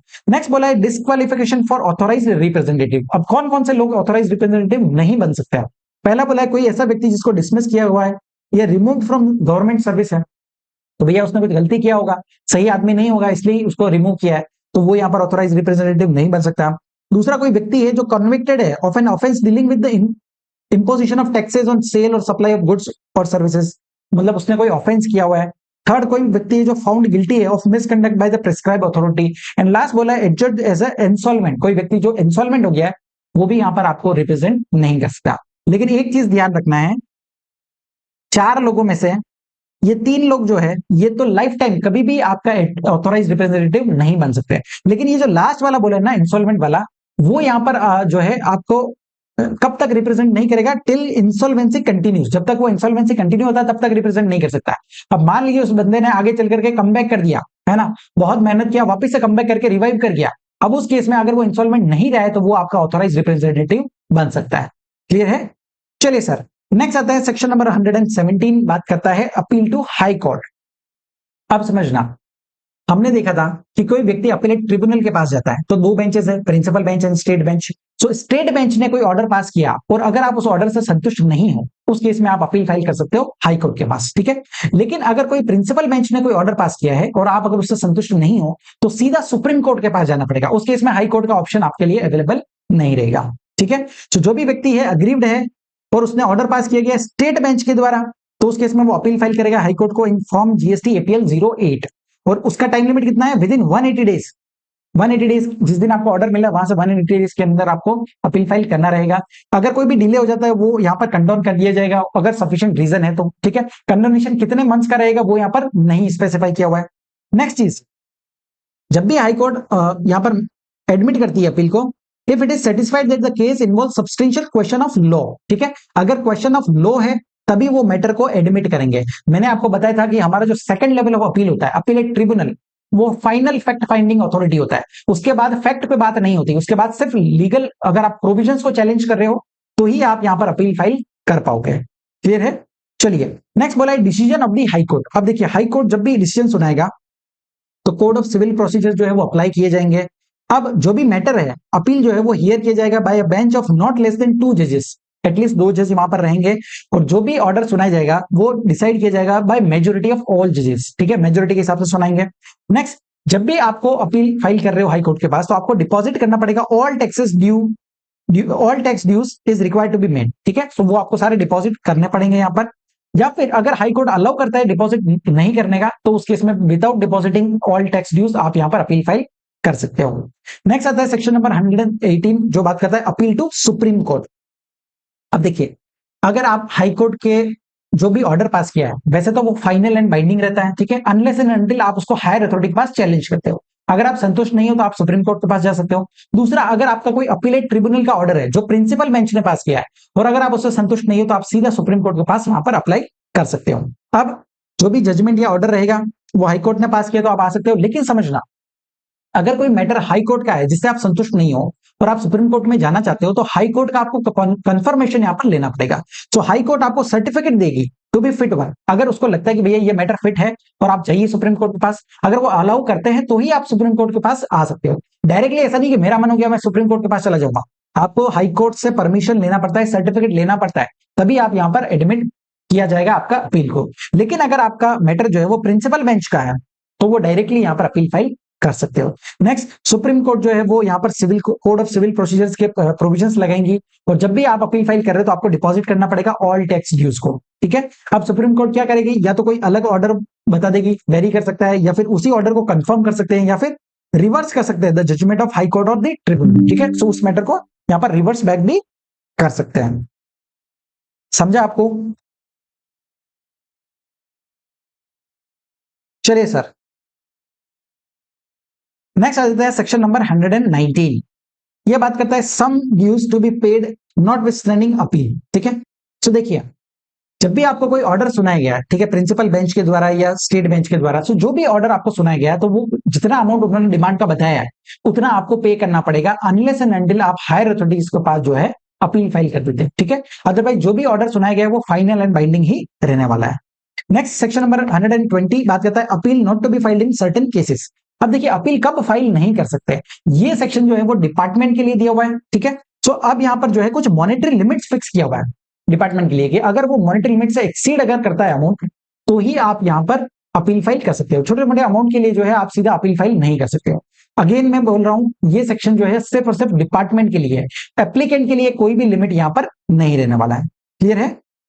चलिए सर, नेक्स्ट बोला है अगर कोई ऐसा मैटर है जिसको आप जस्ट मॉनेटरी लिमिट कम है, ठीक है, मान लीजिए यहां पर मॉनेटरी लिमिट दिया हुआ है आपको 20 लाख का और आपका जो मैटर है वो 10 लाख का ही है, तो आप अपील फाइल नहीं कर पाएगा, डिपार्टमेंट कभी भी नहीं फाइल कर पाएगा। लेकिन सेम मैटर सेम केस अगर किसी और एसएससी का है जिसमें अमाउंट ज्यादा है तो उस केस में वो सेम मैटर पे अपील फाइल कर सकते हैं। क्लियर है? चलिए सर, अब लिमिट कितना दिया हुआ है? सो अगर कोई जीएसटी 80 के पास मैटर जा रहा है तो मॉनेटरी लिमिट दिया हुआ है 20 लाख रुपीज का। नेक्स्ट, अगर अपील फाइल कर रहे हो हाई कोर्ट के पास तो आपको मॉनेटरी लिमिट दिया हुआ है 1 करोड़ का, एंड सुप्रीम कोर्ट के पास अगर मैटर जा रहा है तो लिमिट दिया हुआ है 2 करोड़ रुपीज का, ठीक है। तो ये मॉनेटरी लिमिट से अगर कम अमाउंट है तो डिपार्टमेंट कभी भी अपील फाइल नहीं कर पाएगा, लेकिन अगर इससे इतना अमाउंट या उससे ज्यादा है उस केस में यहां पर अपील फाइल किया जा सकता है। नेक्स्ट चीज, ये जो मॉनेटरी लिमिट दिया हुआ है तो आपको ध्यान रखना है अगर आपके पास कोई ऑर्डर आता है जिसमें टैक्स इंटरेस्ट पेनल्टी सब दिया हुआ है, ठीक है, और वो मैटर को आप यहां पर अपील फाइल कर रहे हो तो मॉनेटरी लिमिट किसका देखना है, तो सिर्फ टैक्स का अमाउंट आपको देखना रहेगा, ठीक है, सिर्फ आपको टैक्स का अमाउंट देखना है। जैसे जीएसटी 80 में हमने देखा 20 लाख का अमाउंट यहां पर दिया हुआ है। अब समझना, मेरे पास कोई ऑर्डर आता है जिसमें टैक्स का अमाउंट है 18 लाख का, इंटरेस्ट का अमाउंट है 2 लाख रुपीज का, एंड पेनल्टी लगाया गया है 5 लाख रुपीज का। टोटल ऑर्डर दे दिया 25 लाख रुपए का, ठीक है, 25 लाख रुपीज का ऑर्डर आया है। लेकिन अब समझना, टैक्स, इंटरेस्ट, पेनल्टी सब दिया हुआ है। आपको क्या देखना है? आपको सिर्फ और सिर्फ टैक्स का अमाउंट देखना है। टैक्स का अमाउंट कितना है? 18 लाख रुपीज का ही है। हमारा लिमिट कितना बोलता है भैया? 20 लाख रुपीज का, ठीक है। तो ये 20 लाख से कम है, इसलिए आप जो है डिपार्टमेंट यहाँ पर अपील फाइल नहीं कर पाएगा। क्लियर है? इवन दो ओवरऑल अमाउंट आप देखोगे तो 25 लाख रुपीज है, बट आपको सिर्फ और सिर्फ टैक्स का अमाउंट ही कंसिडर करना रहेगा। लेकिन समझना, अगर कोई मैटर है जो सिर्फ इंटरेस्ट को, कोई पॉइंट को लेकर के आप अपील फाइल कर रहे हो, ठीक है, इंटरेस्ट से रिलेटेड ही है, मतलब आपको टैक्स के अमाउंट में कोई दिक्कत नहीं है, आपको इंटरेस्ट के अमाउंट में दिक्कत है, उस केस में आपको सिर्फ इंटरेस्ट का अमाउंट देखना रहेगा। अगर आपको पेनल्टी के अमाउंट में दिक्कत है तो सिर्फ आपको पेनल्टी का अमाउंट देखना है। अगर लेट फीस के अमाउंट में दिक्कत लग रहा है तो लेट फी का अमाउंट देखना है, ठीक है। तो जिस अमाउंट में आपको प्रॉब्लम लगता है वो अमाउंट आपको देखना रहेगा एज ए मॉनिटरी में। लेकिन अगर तीनों ही अमाउंट दिए हुए हैं तो आपको सिर्फ और सिर्फ टैक्स का अमाउंट ही यहां पर देखना रहेगा। क्लियर है? चलिए सर, नेक्स्ट यहां पर दिया हुआ है एक्सक्लूजन्स। तो ये मॉनेटरी लिमिट अप्लाई कब नहीं करेगा, ठीक है। तो यहां पर कुछ लिस्ट दिया हुआ है। पहली चीज, जब कोई भी प्रोविजंस है जीएसटी लॉ के has been held ultra vires to the constitution of India, मतलब प्रोविजंस को ही आप चैलेंज कर रहे हो, उस केस में आपको ये मॉनेटरी लिमिट देखने की जरूरत नहीं है, आप सीधा अपील फाइल कर सकते हो, ठीक है। नेक्स्ट चीज, कोई रूल्स या रेगुलेशन हो गया जो कि हेल्ड अल्ट्रा वायरस है। नेक्स्ट बोला है कोई ऑर्डर या नोटिफिकेशन ऐसा कोई है जो ultra vires to GST law है। नेक्स्ट बोला है कोई मैटर है जो रिलेटेड है वैल्यूएशन है, या फिर कोई क्लासिफिकेशन से रिलेटेड, या फिर कोई रिफंड हो गया, प्लेस ऑफ सप्लाई से रिलेटेड कोई मैटर हो गया, है ना। तो इन सारे केसेस के अंदर जो है डिपार्टमेंट यहाँ पर, इवन दो मॉनेटरी लिमिट कम भी है, 20 लाख का लिमिट दिया है, मेरा जो केस है वो 10 लाख रुपीज की है, तो भी मैं अपील फाइल कर सकता हूँ। क्लियर है? तो ये लिस्ट दिया हुआ है, जस्ट एक बार आप रीड इसको कर सकते हो। अब आ जाते हैं लास्ट सेक्शन पे, सेक्शन नंबर 121, ठीक है। तो ये सेक्शन बात करता है नॉन अपीलेबल डिसीजंस और ऑर्डर। वेरी इंपॉर्टेंट सेक्शन है, सबसे लास्ट आया है लेकिन बहुत ज्यादा इंपॉर्टेंट है, ठीक है। इससे रिलेटेड हमें क्वेश्चंस भी दिए हुए हैं कंपाइलर के अंदर।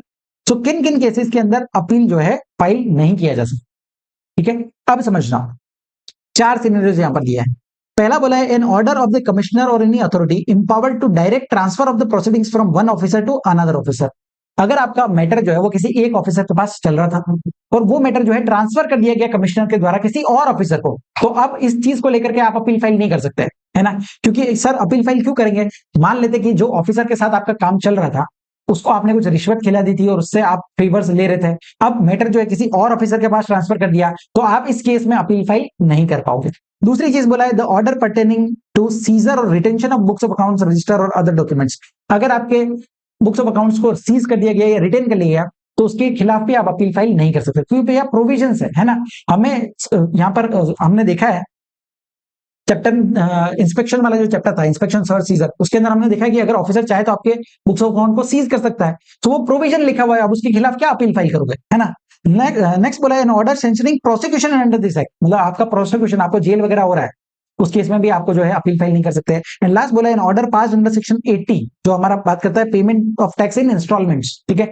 तो आपको इंस्टॉलमेंट का बेनिफिट दिया, हमने देखा था सेक्शन नंबर 80 के अंदर कि 24 इंस्टॉलमेंट्स आपको मिल सकती है, लेकिन कंडीशन क्या है कि अगर एक भी इंस्टॉलमेंट का पेमेंट करने में आपने डिफॉल्ट किया तो जितना भी अमाउंट है वो सारा अमाउंट आउटस्टैंडिंग हो जाएगा और आपको यहाँ पर पेमेंट करना पड़ जाएगा। तो अगर ऐसा कोई केस है तो उनको आप अपील फाइल नहीं कर सकते, क्योंकि ये प्रोविजंस है यार, लॉ में लिखे हुए हैं, अब इनको क्या ही चैलेंज करोगे आप, ठीक है। तो इन 4 केसेस के अंदर आपको जो है यहाँ पर जो भी ऑर्डर या डिसीजन है उसको आप अपील फाइल नहीं कर पाओगे। क्लियर हुआ आपको? समझा? चलिए सर, 13 पेजेस के अंदर हमने पूरा चैप्टर को कंप्लीट किया है। प्रोसीजरल चैप्टर है, एक दो बार जब तक ये वीडियो को नहीं देखोगे चीजें दिमाग में नहीं बैठेगी। प्रोसेस ध्यान रखना है। पहली चीज अपील टू अपीलेट अथॉरिटी वाला प्रोसेस ध्यान में रखना है कि टाइम लिमिट क्या दिया हुआ है। अपील टू अपीलेट ट्रिब्यूनल वाला केसेस आपको ध्यान रखना है। एंड सबसे ज्यादा इंपॉर्टेंट प्री डिपॉजिट का जो कॉन्सेप्ट है उसके अंदर आपका अमेंडमेंट भी है इस बार, ठीक है, अमेंडमेंट भी दिए हुए हैं। तो उससे रिलेटेड आपको काफी सारे क्वेश्चंस भी देखने को मिलेंगे, एक बार क्वेश्चन भी सॉल्व करके देखना, जिससे जो है आपको और अच्छे से क्लैरिटी आ जाएगा। चलिए दोस्तों, नेक्स्ट आ जाता है चैप्टर नंबर 23 पे, जिसका नाम है एडवांस रूलिंग। अब ये कॉन्सेप्ट क्यों लाया गया समझना कि अगर आपको कोई भी जीएसटी कंप्लायंसेस में डाउट आता है, मान लीजिए आपको कोई ट्रांजैक्शन में डाउट है कि क्या ये सप्लाई कहलाएगा कि नहीं कहलाएगा, इसका क्लासिफिकेशन क्या होगा, गुड्स कहलाएगा या सर्विस कहलाएगा, टाइम ऑफ सप्लाई क्या होगा, वैल्यू ऑफ सप्लाई क्या होगा, इनपुट टैक्स क्रेडिट मिलेगा नहीं मिलेगा, रजिस्ट्रेशन हमें लेना चाहिए नहीं लेना चाहिए, इस तरह का कोई भी सवाल है आपके मन में, तो आप यहाँ पर अथॉरिटी फॉर एडवांस रूलिंग के पास एक एप्लीकेशन फाइल कर सकते हो। एक नॉमिनल सा फीस दिया हुआ है 5000 रुपीज का, वो अमाउंट पे करके आपको जो है अथॉरिटी फॉर एडवांस रूलिंग के लिए आप अप्लाई कर सकते हो। अब वो आपको बताएंगे कि क्या वैल्यू लेना है या क्या रेट के हिसाब से जो है आपको जीएसटी का पेमेंट करना रहेगा। क्लियर है? तो दो चीजें होती है, जब भी आपको डाउट आता है या तो आप अपनी मर्जी से यहाँ पर कंप्लाइंस कर लो, ठीक है, और टैक्स का पेमेंट कर दो। अब इसमें क्या होगा कि आगे चल करके अगर डिपार्टमेंट ने आपके ऊपर कोई भी नोटिस भेजा कि आपने इस ये रेट क्यों लिया है या ये वैल्यू ऑफ सप्लाई क्यों माना है ना, तो उसमें क्या होगा, आपको टैक्स का अमाउंट भी पे करना पड़ेगा, साथ में इंटरेस्ट पेनल्टी वगैरह सारी चीजें पे करनी पड़ेगी। इससे अच्छा क्या है, सिंपली जो है आपका जो भी सवाल है वो अथॉरिटी ऑफ एडवांस रूलिंग के पास लेकर के जाओ, उनसे पूछ लो कि भैया आप बताइए हमें क्या वैल्यू लेना है, क्या रेट लेना है, एंड अकॉर्डिंगली जो है आपको टैक्स का पेमेंट करना चाहिए। अब वो अथॉरिटी जो भी ऑर्डर या डिसीजन देती है उसको बोलते हैं रूलिंग। ठीक है, सो एडवांस रूलिंग क्या है, means the decision provided by the authority. अब दो अथॉरिटी यहाँ पर, पहला दिया हुआ अथॉरिटी फॉर एडवांस रूलिंग और दूसरा बोला है appellate authority for advance ruling. तो अगर अथॉरिटी फॉर एडवांस रूलिंग से वो मैटर सॉल्व नहीं होता है तो उस केस में वो रेफर करते हैं appellate authority for advance ruling के पास। ठीक है, आप कौन से क्वेश्चंस पूछ सकते हैं वो बताए गए यहाँ पर सेक्शन नंबर 97 सबसेक्शन 2 के अंदर एंड सेक्शन नंबर 100 सबसेक्शन 1 के अंदर। अब ट्रांजैक्शन जो है वो आपका प्रपोज्ड ट्रांजैक्शन भी हो सकता है या फिर कोई ट्रांजैक्शन जो आप ऑलरेडी अंडरटेकन है, ठीक है, आप ऑलरेडी वो ट्रांजैक्शन कर चुके हो, उससे रिलेटेड भी आप यहाँ पर एडवांस रूलिंग के लिए जा सकते हो। क्लियर है? चलिए सर, नेक्स्ट दिया हुआ है the broad objective of setting up the mechanism of advance ruling. अब ये एडवांस रूलिंग का ऑब्जेक्ट क्या क्या ऑब्जेक्टिव्स हैं तो समझना, इससे आप पहले ही अपना टैक्स लायबिलिटी एसर्टेन कर सकते हो एडवांस में। ठीक है, आपको पहले ही पता चल जाएगा कि यार ये ट्रांजैक्शन का क्या टैक्सेबिलिटी रहने वाला है एंड अकॉर्डिंगली आप अपना टैक्स प्लानिंग कर सकते हो। नेक्स्ट इज बोला helps tax payer in financial planning and making new investments. Next आपका अट्रैक्ट करता है फॉरेन डायरेक्ट इन्वेस्टमेंट्स को। ठीक है, सो एफडीआई को पहले ही पता चल जाएगा कि हमारा क्या जीएसटी का रोल रहने वाला है, तो अकॉर्डिंगली वो अपना इन्वेस्टमेंट्स प्लान करते हैं। नेक्स्ट लिटिगेशन को जो है वो रिड्यूस करता है क्योंकि आपने पहले ही इनसे सवाल पूछ लिया है एंड अकॉर्डिंगली आप टैक्स का पेमेंट कर रहे हो तो आपके लिटिगेशन वगैरह भी कम हो जाएंगे। एंड लास्ट बोला है pronounce ruling expediently in a transparent and inexpensive manner. बहुत ही ट्रांसपेरेंट मैनर में जो है आपको प्रोवाइड किया जाता है और इनएक्सपेंसिव मतलब नॉमिनल जो है 5000 का फीस ही पे करना रहता है। अब नेक्स्ट सेक्शन नंबर 97 बात करता है questions for which advance ruling can be solve. अब देखिए, आप कोई भी सवाल इनसे नहीं पूछ सकते, जो क्वेश्चंस स्पेसिफाई किए गए हैं वही आप यहां पर पूछ सकते हो। ठीक है, पहली चीज, अगर आपको एडवांस रूलिंग लेना है तो वो आप प्रपोज्ड ट्रांजैक्शन के लिए भी ले सकते हो या फिर कोई ट्रांजैक्शन जो ऑलरेडी अंडरटेकन है उससे रिलेटेड भी आप एडवांस रूलिंग में जा सकते हो। अब कौन कौन से क्वेश्चंस पूछ सकते हो, तो यहाँ पर एक लिस्ट दिया हुआ है, ये लिस्ट आपको ध्यान में रखना है। पहली चीज, कोई भी क्लासिफिकेशन आपको करना है गुड्स या सर्विसेज का, उससे रिलेटेड आप क्वेश्चन पूछ सकते हो। नेक्स्ट, कोई नोटिफिकेशन जो आया है क्या वो आपके ऊपर एप्लीकेबल है या नहीं रहेगा, उससे रिलेटेड पूछ सकते हो। टाइम ऑफ सप्लाई क्या होगा, वैल्यू ऑफ सप्लाई क्या होगा, उससे रिलेटेड आप क्वेश्चन पूछ सकते हो। इनपुट टैक्स क्रेडिट मिलेगा नहीं मिलेगा वो पूछ सकते हो। लाइबिलिटी टू पे, किसका लाइबिलिटी रहेगा पेमेंट करने का, वो पूछ सकते हो। रजिस्ट्रेशन लेना रहेगा कि नहीं लेना है वो आप पूछ सकते हो। नेक्स्ट, कोई ट्रांजैक्शन सप्लाई है कि नहीं है, ये सारी चीजें जो है आप यहाँ पर पूछ सकते हो। अब इन क्वेश्चंस को याद कैसे रखना है, सिंपली हमने जो भी चैप्टर्स पढ़े हैं वही यहाँ पर दिए हुए हैं। ठीक है, जैसे आपका सप्लाई हो गया, time of supply, value of supply, input tax credit, registration लेना है नहीं लेना है ना, क्लासिफिकेशन हो गया। सिर्फ एक नोटिफिकेशन वाला पॉइंट जो है वो आपको एडिशनली याद करना रहेगा। क्लियर है? चलिए सर, नेक्स्ट यहां पर दिया हुआ है matters which can not B question before AR. ये बहुत ज्यादा इंपॉर्टेंट है। ठीक है, तो कौन कौन से सवाल आप नहीं पूछ सकते हैं। पहला बोला है कोई ऐसा मैटर है, कोई ऐसा क्वेश्चन है जिसको ऑलरेडी पेंडिंग है या डिसाइडेड है in any proceedings in the case of applicant under any of the provisions of this act.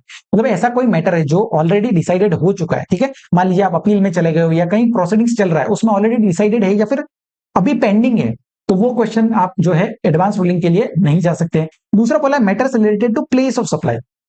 ठीक है, प्लेस ऑफ सप्लाई से रिलेटेड कोई भी क्वेश्चन आप नहीं पूछ सकते। अब प्लेस ऑफ सप्लाई का क्वेश्चन क्यों नहीं पूछ सकते हैं, लॉजिक क्या है, तो समझना, ये जो अथॉरिटी बनाया गया है ये स्टेट वाइज बनाया गया है, हर एक स्टेट में इसका अथॉरिटी बनाया हुआ है। ठीक है, सो अब समझो, अगर कोई आप प्लेस ऑफ सप्लाई का क्वेश्चन लेकर के जाओगे तो हर स्टेट चाहेगा कि प्लेस ऑफ सप्लाई हमारे स्टेट में आए ताकि हमें रेवेन्यू मिलेगा। सो वो जो है गलत डिसीजन यहाँ पर दे सकते हैं, इसलिए बोल दिया कि यार प्लेस ऑफ सप्लाई का क्वेश्चन आप पूछ ही नहीं सकते।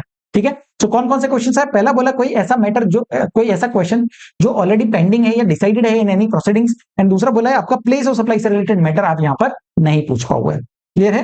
चलिए सर, नेक्स्ट आता है सेक्शन नंबर 96 एंड 99, बात करता है authority for advance ruling and appellate authority for advance ruling.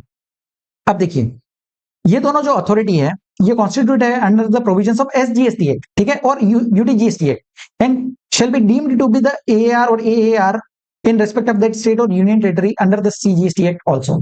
समझना, ये अथॉरिटी जो बनाई गई ये हमारे को स्टेट वाइज बनाई गई। ठीक है, ये कोई सेंट्रल लेवल पे ऐसा अथॉरिटी नहीं है, हर एक स्टेट का ऐसा बनाया हुआ है। सो इसीलिए यही रीजन है कि भैया प्लेस ऑफ सप्लाई का आप क्वेश्चन यहाँ पर नहीं पूछ सकते हो। और एक स्टेट ने कोई यहाँ पर प्रोनाउंसिंग यहाँ पर जो भी स्टेट का अथॉरिटी ने जो रूलिंग दिया है वो सेंटर पे भी यहाँ पर लागू होगा। ठीक है, तो ये सेंट्रल सीजीएसटी एक्ट के लिए भी लागू होगा। ठीक है, चलिए सर, नेक्स्ट दिया हुआ है the government shall appoint officer not below the rank of joint commissioner और as member of the AR. तो इनके जो मेंबर्स होते हैं वो एटलीस्ट जॉइंट कमिश्नर है उसके अबव के रैंक के ऑफिसर लगाए जाएंगे। नेक्स्ट, एआर का जो एप्लीकेबिलिटी रहेगा, जो प्रोनाउंसिंग दिया गया है वो एप्लीकेबल रहेगा only with in the jurisdiction of the concern state और यूनियन टेरिटरी। जिस स्टेट में वो आपका रूलिंग दिया गया है उसी स्टेट में उसी पर्सन पर जो है उसका एप्लीकेबिलिटी रहेगा। कोई और पर्सन जो है सिमिलर सिचुएशन में होगा तो भी वो रूलिंग उसके ऊपर नहीं लगाई जाएगी। ठीक है, चलिए सर, नेक्स्ट दिया हुआ है सेक्शन नंबर 98, बात करता है procedures for obtaining advance ruling. अब देखो प्रोसेस क्या रहेगा, सिंपली ध्यान रखना। सबसे पहले देखिए, आपको एडवांस रूलिंग में जाना है तो जो क्वेश्चन स्पेसिफाई किए गए उन्हीं में से क्वेश्चन आप पूछ सकते हो। नेक्स्ट, आपको एक एप्लीकेशन फाइल करना पड़ेगा इन फॉर्म जीएसटी एआरए 01। तो ये फॉर्म आपको ध्यान रखना है, फॉर्म जीएसटी एआरए 01 ये फाइल करना है और इसका फीस कितना रहेगा, 5000 रुपीज का। और ये फीस सीजीएसटी एक्ट के अंदर दिया हुआ है, इक्विवेलेंट अमाउंट जो है आपको एसजीएसटी एक्ट के अंदर भी पे करना रहेगा। ठीक है, चलिए नेक्स्ट, जब वो एप्लीकेशन मिल जाता है अथॉरिटी फॉर एडवांस रूलिंग को तो वो एक कॉपी सेंड करते हैं टू द कंसर्न ऑफिसर। जो भी उसका कंसर्न ऑफिसर होगा उसको एक कॉपी सेंड करेंगे। ठीक है, और उनको कुछ रेलेवेंट रिकॉर्ड्स वगैरह मंगवाने तो वो भी यहाँ पर मंगवाएंगे। उसके बाद डिसाइड करेंगे या तो वो एडमिट कर सकते हैं आपका एप्लीकेशन या फिर उसको रिजेक्ट कर सकते हैं। ठीक है, तो दोनों चीजें हो सकती है। अब अगर आपका एप्लीकेशन रिजेक्ट किया गया है उस केस में आपको जो है यहाँ पर ऑर्डर पास किया जाएगा by way of speaking order. ठीक है, स्पीकिंग ऑर्डर का मतलब क्या हुआ, उसमें बताएंगे कि भैया आपका एप्लीकेशन रिजेक्ट किया है और क्यों रिजेक्ट किया गया, उसका एक्सप्लेनेशन भी देंगे, रीजंस भी उसके अंदर बताए जाएंगे। नेक्स्ट, जब भी आपका एप्लीकेशन रिजेक्ट किया जाता है आपको एक reasonable opportunity of being heard भी दिया जाएगा। ठीक है, चलिए नेक्स्ट, अगर आपका ऑर्डर जो है आपका एप्लीकेशन जो है जो भी ऑर्डर एक्सेप्ट किया जाता है या रिजेक्ट किया जाता है उसका एक कॉपी जो है वो एप्लीकेंट को भी दिया जाता है एंड अ कंसर्न ऑफिसर, इन दोनों को एक कॉपी सेंड करते हैं। नेक्स्ट, अगर आपका जो एप्लीकेशन है उसको एक्सेप्ट कर लेते हैं तो यहाँ पर एआर अपना रूलिंग जो है वो प्रोवाइड करेगा with in 90 days of the receipt of the application. 90 days के अंदर अंदर जो है वो अपना डिसीजन यहाँ पर सुना देंगे। नेक्स्ट, अगर कोई ऐसा मैटर आता है जिसपे डिफरेंस ऑफ ओपिनियन हो रहा है between the members of the authority, ठीक है, दो मेंबर्स के बीच में अगर यहाँ पर डिफरेंस ऑफ ओपिनियन अगर है तो उस केस को जो है वो यहाँ पर रेफर कर देंगे टू हायर अथॉरिटी। और इसका हायर अथॉरिटी क्या है, appellate authority for advance ruling. ठीक है, तो वो यहाँ पर मैटर जो है वो आगे फॉरवर्ड कर देंगे। नेक्स्ट, जो भी एडवांस रूलिंग दिया जाता है उसका एक कॉपी साइन करके सर्टिफाई करके 3 लोगों को दिया जाएगा। कौन कौन से लोग हैं, पहला जो एप्लीकेंट है, ठीक है, जिसने एप्लीकेशन फाइल किया, दूसरा जो भी कंसर्न ऑफिसर होगा उसको भी दिया जाएगा, एंड थर्ड बोला है जुरिस्डिक्शनल ऑफिसर। तो 3 लोगों को यहां पर जो है कॉपी प्रोवाइड किया जाएगा। अब सर प्रोसेस क्या देखा, सिंपली आपको ध्यान क्या रखना है कि पहला हमको एप्लीकेशन फाइल करना पड़ेगा। फॉर्म कौन सा है, जीएसटी एआरए 01, फीस कितना रहेगा 5000 रुपीज का। अब जब आप एप्लीकेशन फाइल करोगे तो उसके बाद जो है वो एक कॉपी सेंड करेगा कंसर्न ऑफिसर को और रेलेवेंट रिकॉर्ड्स वगैरह मंगवा देगा। अब रेलेवेंट रिकॉर्ड्स को देखने के बाद या तो वो एक्सेप्ट कर लेंगे एप्लीकेशन या फिर रिजेक्ट करेंगे। अगर रिजेक्ट करते हैं तो वो आपको एक स्पीकिंग ऑर्डर के माध्यम से बताएंगे और reasonable opportunity of being heard भी दिया जाएगा। नेक्स्ट, अगर आपका जो मैटर है एप्लीकेशन जो है उसको अगर एक्सेप्ट कर लेते हैं तो उस केस में 90 डेज के अंदर अंदर वो अपना रूलिंग प्रोवाइड कर देंगे। अब जो भी ऑर्डर पास किया गया, जो भी रूलिंग दिया गया है वो 3 लोगों को कॉपी उसका सेंड किया जाएगा। पहला जो एप्लीकेंट है उसको, दूसरा जो कंसर्न ऑफिसर है, तीसरा जो आपका जुरिस्डिक्शनल ऑफिसर है, तीनों को सेंड किया जाएगा। नेक्स्ट, अगर एआर के कोई मेंबर्स के बीच में डिफरेंस ऑफ ओपिनियन होता है तो उस मैटर को आगे रेफर कर दिया जाएगा to appellate authority for advance ruling. Clear है, चलिए सर, नेक्स्ट आता है सेक्शन नंबर 100 एंड 101, बात करता है अपील टू अपीलेट अथॉरिटी। ठीक है, तो अगर आप अपील फाइल कर रहे हो अपीलेट अथॉरिटी के पास तो क्या प्रोसेस रहने वाला है समझना। पहला, जो भी अपील फाइल कर रहे हो can be filed by the concern officer, भी फाइल कर सकता है, जुरिस्डिक्शनल ऑफिसर भी फाइल कर सकता है और एप्लीकेंट भी फाइल कर सकता है। तो इन 3 में से कोई भी व्यक्ति यहां पर जो है अपील फाइल कर सकता है अगर वो अग्रीव्ड है। ठीक है, अगर वो संतुष्ट नहीं है जो अथॉरिटी ऑफ एडवांस रूलिंग ने अपना डिसीजन सुना है उससे अगर अग्रीव्ड है तो वो यहां पर फाइल करेंगे। नेक्स्ट, अपील कब तक फाइल करना है तो टाइम लिमिट बोला है 30 डेज का अंदर। ठीक है, और ये टाइम पीरियड एक्सटेंड किया जा सकता है for another 30 days from the date of receipt of order of the AR. तो जिस दिन ऑर्डर आए वहां से 30 दिन के अंदर अंदर आपको अप्लाई करना है।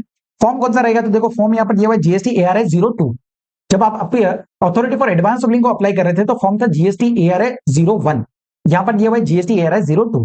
फीस कितना है तो फीस बोला है 10,000 रुपीज का, वहां पर फीस था 5,000 का, यहाँ पर 10,000 का, और ये फीस सीजीएसटी एक्ट के अंदर है। इक्विवेलेंट अमाउंट आपको जो है एसजीएसटी एक्ट के अंदर भी पेमेंट करना रहेगा। नेक्स्ट चीज, इफ द कंसर्न ऑफिसर और jurisdictional officer is aggrieved by the decision of AR there will be no fees. ठीक है, तो देखो फीस हमेशा एप्लीकेंट के लिए होती है, कभी भी फीस जो है डिपार्टमेंट से नहीं ली जाती। ठीक है, तो यहाँ पर जो है फीस डिपार्टमेंट के लिए नहीं रहेगा। नेक्स्ट, ऑर्डर जो है वो पास किया जाएगा with in a period of 90 days. So order pass करने का टाइम लिमिट सेम दिया हुआ है, ठीक है। यहाँ पर भी हमें 90 डेज का टाइम पीरियड था, यहाँ पर भी 90 डेज दिया हुआ है। नेक्स्ट, अब जो भी अगर कोई ऐसा मैटर है जिसमें मेंबर्स ऑफ एएआर वो भी डिफरेंस ऑफ ओपिनियन आ जाता है, ठीक है, कोई एक मैटर पे, तो उस केस में रूलिंग नहीं प्रोवाइड की जाएगी, ठीक है। क्योंकि पहला जो अथॉरिटी था हमारा एडवांस रूलिंग का, उसमें अगर डिफरेंस ऑफ ओपिनियन होता है तो वो हायर अथॉरिटी पे भेज देंगे, लेकिन यहां पर कोई डिफरेंस ऑफ ओपिनियन आता है तो इससे हायर अथॉरिटी कोई नहीं है, तो इसलिए जो है वो मैटर पे रूलिंग दिया ही नहीं जाएगा। क्लियर है? चलिए सर, नेक्स्ट, जो भी ऑर्डर पास किया जाएगा appellate authority for advance ruling के द्वारा, उसको ड्यूली साइन एंड सर्टिफाई करके 4 लोगों के पास भेजा जाएगा। अब 4 लोग कौन सा है? 3 लोग तो वो सेम है, एक आपका एप्लीकेंट हो गया, दूसरा कंसर्न ऑफिसर, तीसरा जुरिस्डिक्शनल ऑफिसर, एंड चौथा हो गया जो आपका अथॉरिटी है, ठीक है। जिस अथॉरिटी ने एडवांस रूलिंग दिया था, आप उससे संतुष्ट नहीं थे, तभी तो अपीलेट अथॉरिटी के पास आए, तो उनको भी यहां पर एक कॉपी सेंड किया जाएगा। नेक्स्ट बोला है सेक्शन नंबर 102, बात करता है रेक्टिफिकेशन ऑफ मिस्टेक्स। अब देखिए, अगर एएआर या फिर एएआर ने कोई ऑर्डर पास किया है और उस ऑर्डर में ऐसा कोई मिस्टेक है जो apparent on face of record है, ठीक है, मतलब वो सामने ही नजर आ रहा है कि भैया कोई टाइपिंग मिस्टेक कर दिया है, कोई अमाउंट का जो है गलत लिख दिया, तो उस केस में उस ऑर्डर को या डिसीजन को जो है यहाँ पर अमेंड कर सकते हैं, ठीक है, और वो जो है मिस्टेक को रेक्टिफाई कर सकते हैं within a period 6 months from the date of order. तो जिस दिन ऑर्डर पास किया वहां से 6 महीने के अंदर अंदर वो उसको रेक्टिफाई कर सकते हैं। अब जो मिस्टेक यहाँ पर हुआ है, या तो वो ओन अकाउंट पे भी उनको पता चल सकता है, खुद भी नोटिस कर सकते हैं कि भैया हमने गलत रूलिंग दे दिया, या फिर कोई और व्यक्ति भी उनको नोटिस में डाल सकता है कि भैया आपने जो ऑर्डर पास किया है वो गलत है, ठीक है, उसमें मिस्टेक्स है। तो कोई और व्यक्ति भी उनको, चाहे वो एप्लीकेंट हो गया, कंसर्न ऑफिसर हो गया या जुरिस्डिक्शनल ऑफिसर हो गया, तो ये भी बता सकते हैं भैया कि आपने जो अथॉरिटी ने जो रूलिंग प्रोवाइड किया है उसमें ये मिस्टेक्स वगैरह किए हुए हैं। क्लियर है? नेक्स्ट चीज, अगर आपका जो भी रेक्टिफिकेशन किया जाता है उसके बाद अगर आपका जो अमाउंट है, सॉरी जो आपका लाइबिलिटी है, अगर वो लाइबिलिटी इनहेंस हो रहा है या फिर आपका जो इनपुट टैक्स क्रेडिट है अगर उसका अमाउंट कम हो रहा है, मतलब दोनों ही केस में समझो, अगर वो आपको एडवर्सली अफेक्ट कर रहा है, उस केस में एप्लीकेंट को जो है उसकी बात को सुनना पड़ेगा, अपॉर्चुनिटी ऑफ बीइंग हर्ड देना पड़ेगा, एंड देन ही आप वो रेक्टिफिकेशन कर पाओगे। क्लियर है? चलिए सर, नेक्स्ट आ जाता है सेक्शन नंबर 103, बात करता है एप्लीकेबिलिटी ऑफ एडवांस रूलिंग। अब ये point again very much important, ठीक है। ये क्या बोलता है समझना, जो भी एडवांस रूलिंग दिया गया appellate sorry authority for advance ruling के द्वारा या appellate authority for advance ruling के द्वारा, तो वो सिर्फ और सिर्फ बाइंडिंग होगी only on the applicant and the concern officer और जुरिस्डिक्शनल ऑफिसर। जिन 3 लोगों को कॉपी भेजा था ना, सिर्फ और सिर्फ उन्हीं के ऊपर बाइंडिंग होगा, and not applicable to similar placed other taxable person in the state. मतलब समझो, आपने कोई एडवांस रूलिंग दिया भैया वैल्यू ऑफ सप्लाई के रिलेटेड, कोई एक ट्रांजैक्शन था उसका वैल्यू आप पता नहीं लगा पा रहे थे, आपने एडवांस रूलिंग लिया और आप उसको जो है वैल्यू बता दिया गया। अब आपका एक कोई फ्रेंड है, ठीक है, उस वो भी सेम सप्लाई करता है, वो सेम जो एडवांस रूलिंग आपको मिला है ना, वो उसके ऊपर कभी भी एप्लीकेबल नहीं होगा। एडवांस रूलिंग सिर्फ और सिर्फ जो एप्लीकेंट होता है, जो कंसर्न ऑफिसर होते हैं, जो जुरिस्डिक्शनल ऑफिसर होते हैं, सिर्फ उन्हीं पे बाइंडिंग होता है। क्लियर है? चलिए, नेक्स्ट बोला है the law does not provide for a fix time limit. अब देखिए, वो एडवांस रूलिंग जो दिया हुआ कितने टाइम पीरियड तक वैलिड रहेगा, तो ऐसा कोई फिक्स टाइम लिमिट नहीं दिया। जब तक आपके सर्कमस्टेंसेस चेंज नहीं हो जाते हैं, ठीक है, जब तक परिस्थितियां चेंज नहीं होती, फैक्ट्स चेंज नहीं होते, तब तक वो आपका एप्लीकेबल रहने वाला है। क्लियर है? तो ये सेक्शन आपको अच्छे से ध्यान रखना है, इससे रिलेटेड हमें कंपाइलर के अंदर क्वेश्चंस भी दिए गए हैं, ठीक है। चलिए सर, नेक्स्ट आ जाता है सेक्शन नंबर 104, बात करता है advance ruling to be void in certain cases. अब किस केसेस के अंदर एडवांस रूलिंग वॉइड माना जाएगा? पहला बोला है जब एडवांस रूलिंग ली गया है by applicant by fraud, suppression of fact, material facts और मिसरिप्रेजेंटेशन ऑफ फैक्ट, मतलब आपने जो एडवांस रूलिंग लिया है वो गलत तरीके से लिया है, तो उस केस में जो है वो रूलिंग को डिक्लेयर कर दिया जाएगा वॉइड एब इनिशियो। अब ये टर्म जो है सीए फाउंडेशन में हम लोग पढ़ते हैं, ठीक है, वॉइड फ्रॉम द बिगिनिंग, वो शुरू से यहां पर वॉइड माना जाएगा। नेक्स्ट, जो भी पीरियड आपका गया है एडवांस रूलिंग के अंदर, वो आपको एक्सक्लूड करना है इन computing the period of show cause notice. जो हमारा शोकोज नोटिस सेंड किया जाता है सेक्शन नंबर 73, 74 एंड 74A के अंदर, उसका जो टाइम लिमिट आपने देखा होगा 2 इयर्स एंड 9 मंथ्स का टाइम लिमिट दिया हुआ था हमारा सेक्शन नंबर 73 के अंदर। 74 के अंदर आपका टाइम लिमिट रहता है 4 इयर्स एंड 6 मंथ्स का, एंड 74A के अंदर 42 मंथ्स का टाइम लिमिट दिया हुआ है। तो ये जब टाइम पीरियड आप निकाल रहे हो, इसके अंदर जो भी आपका टाइम यहां पर वेस्ट हुआ है ना एडवांस रूलिंग के लिए, वो आपको एक्सक्लूड करना रहेगा। नेक्स्ट, जो भी आपका ऑर्डर पास किया जाता है उसका एक कॉपी भेजना है आपको एप्लीकेंट को, कंसर्न ऑफिसर को और जुरिस्डिक्शनल ऑफिसर को, ठीक है।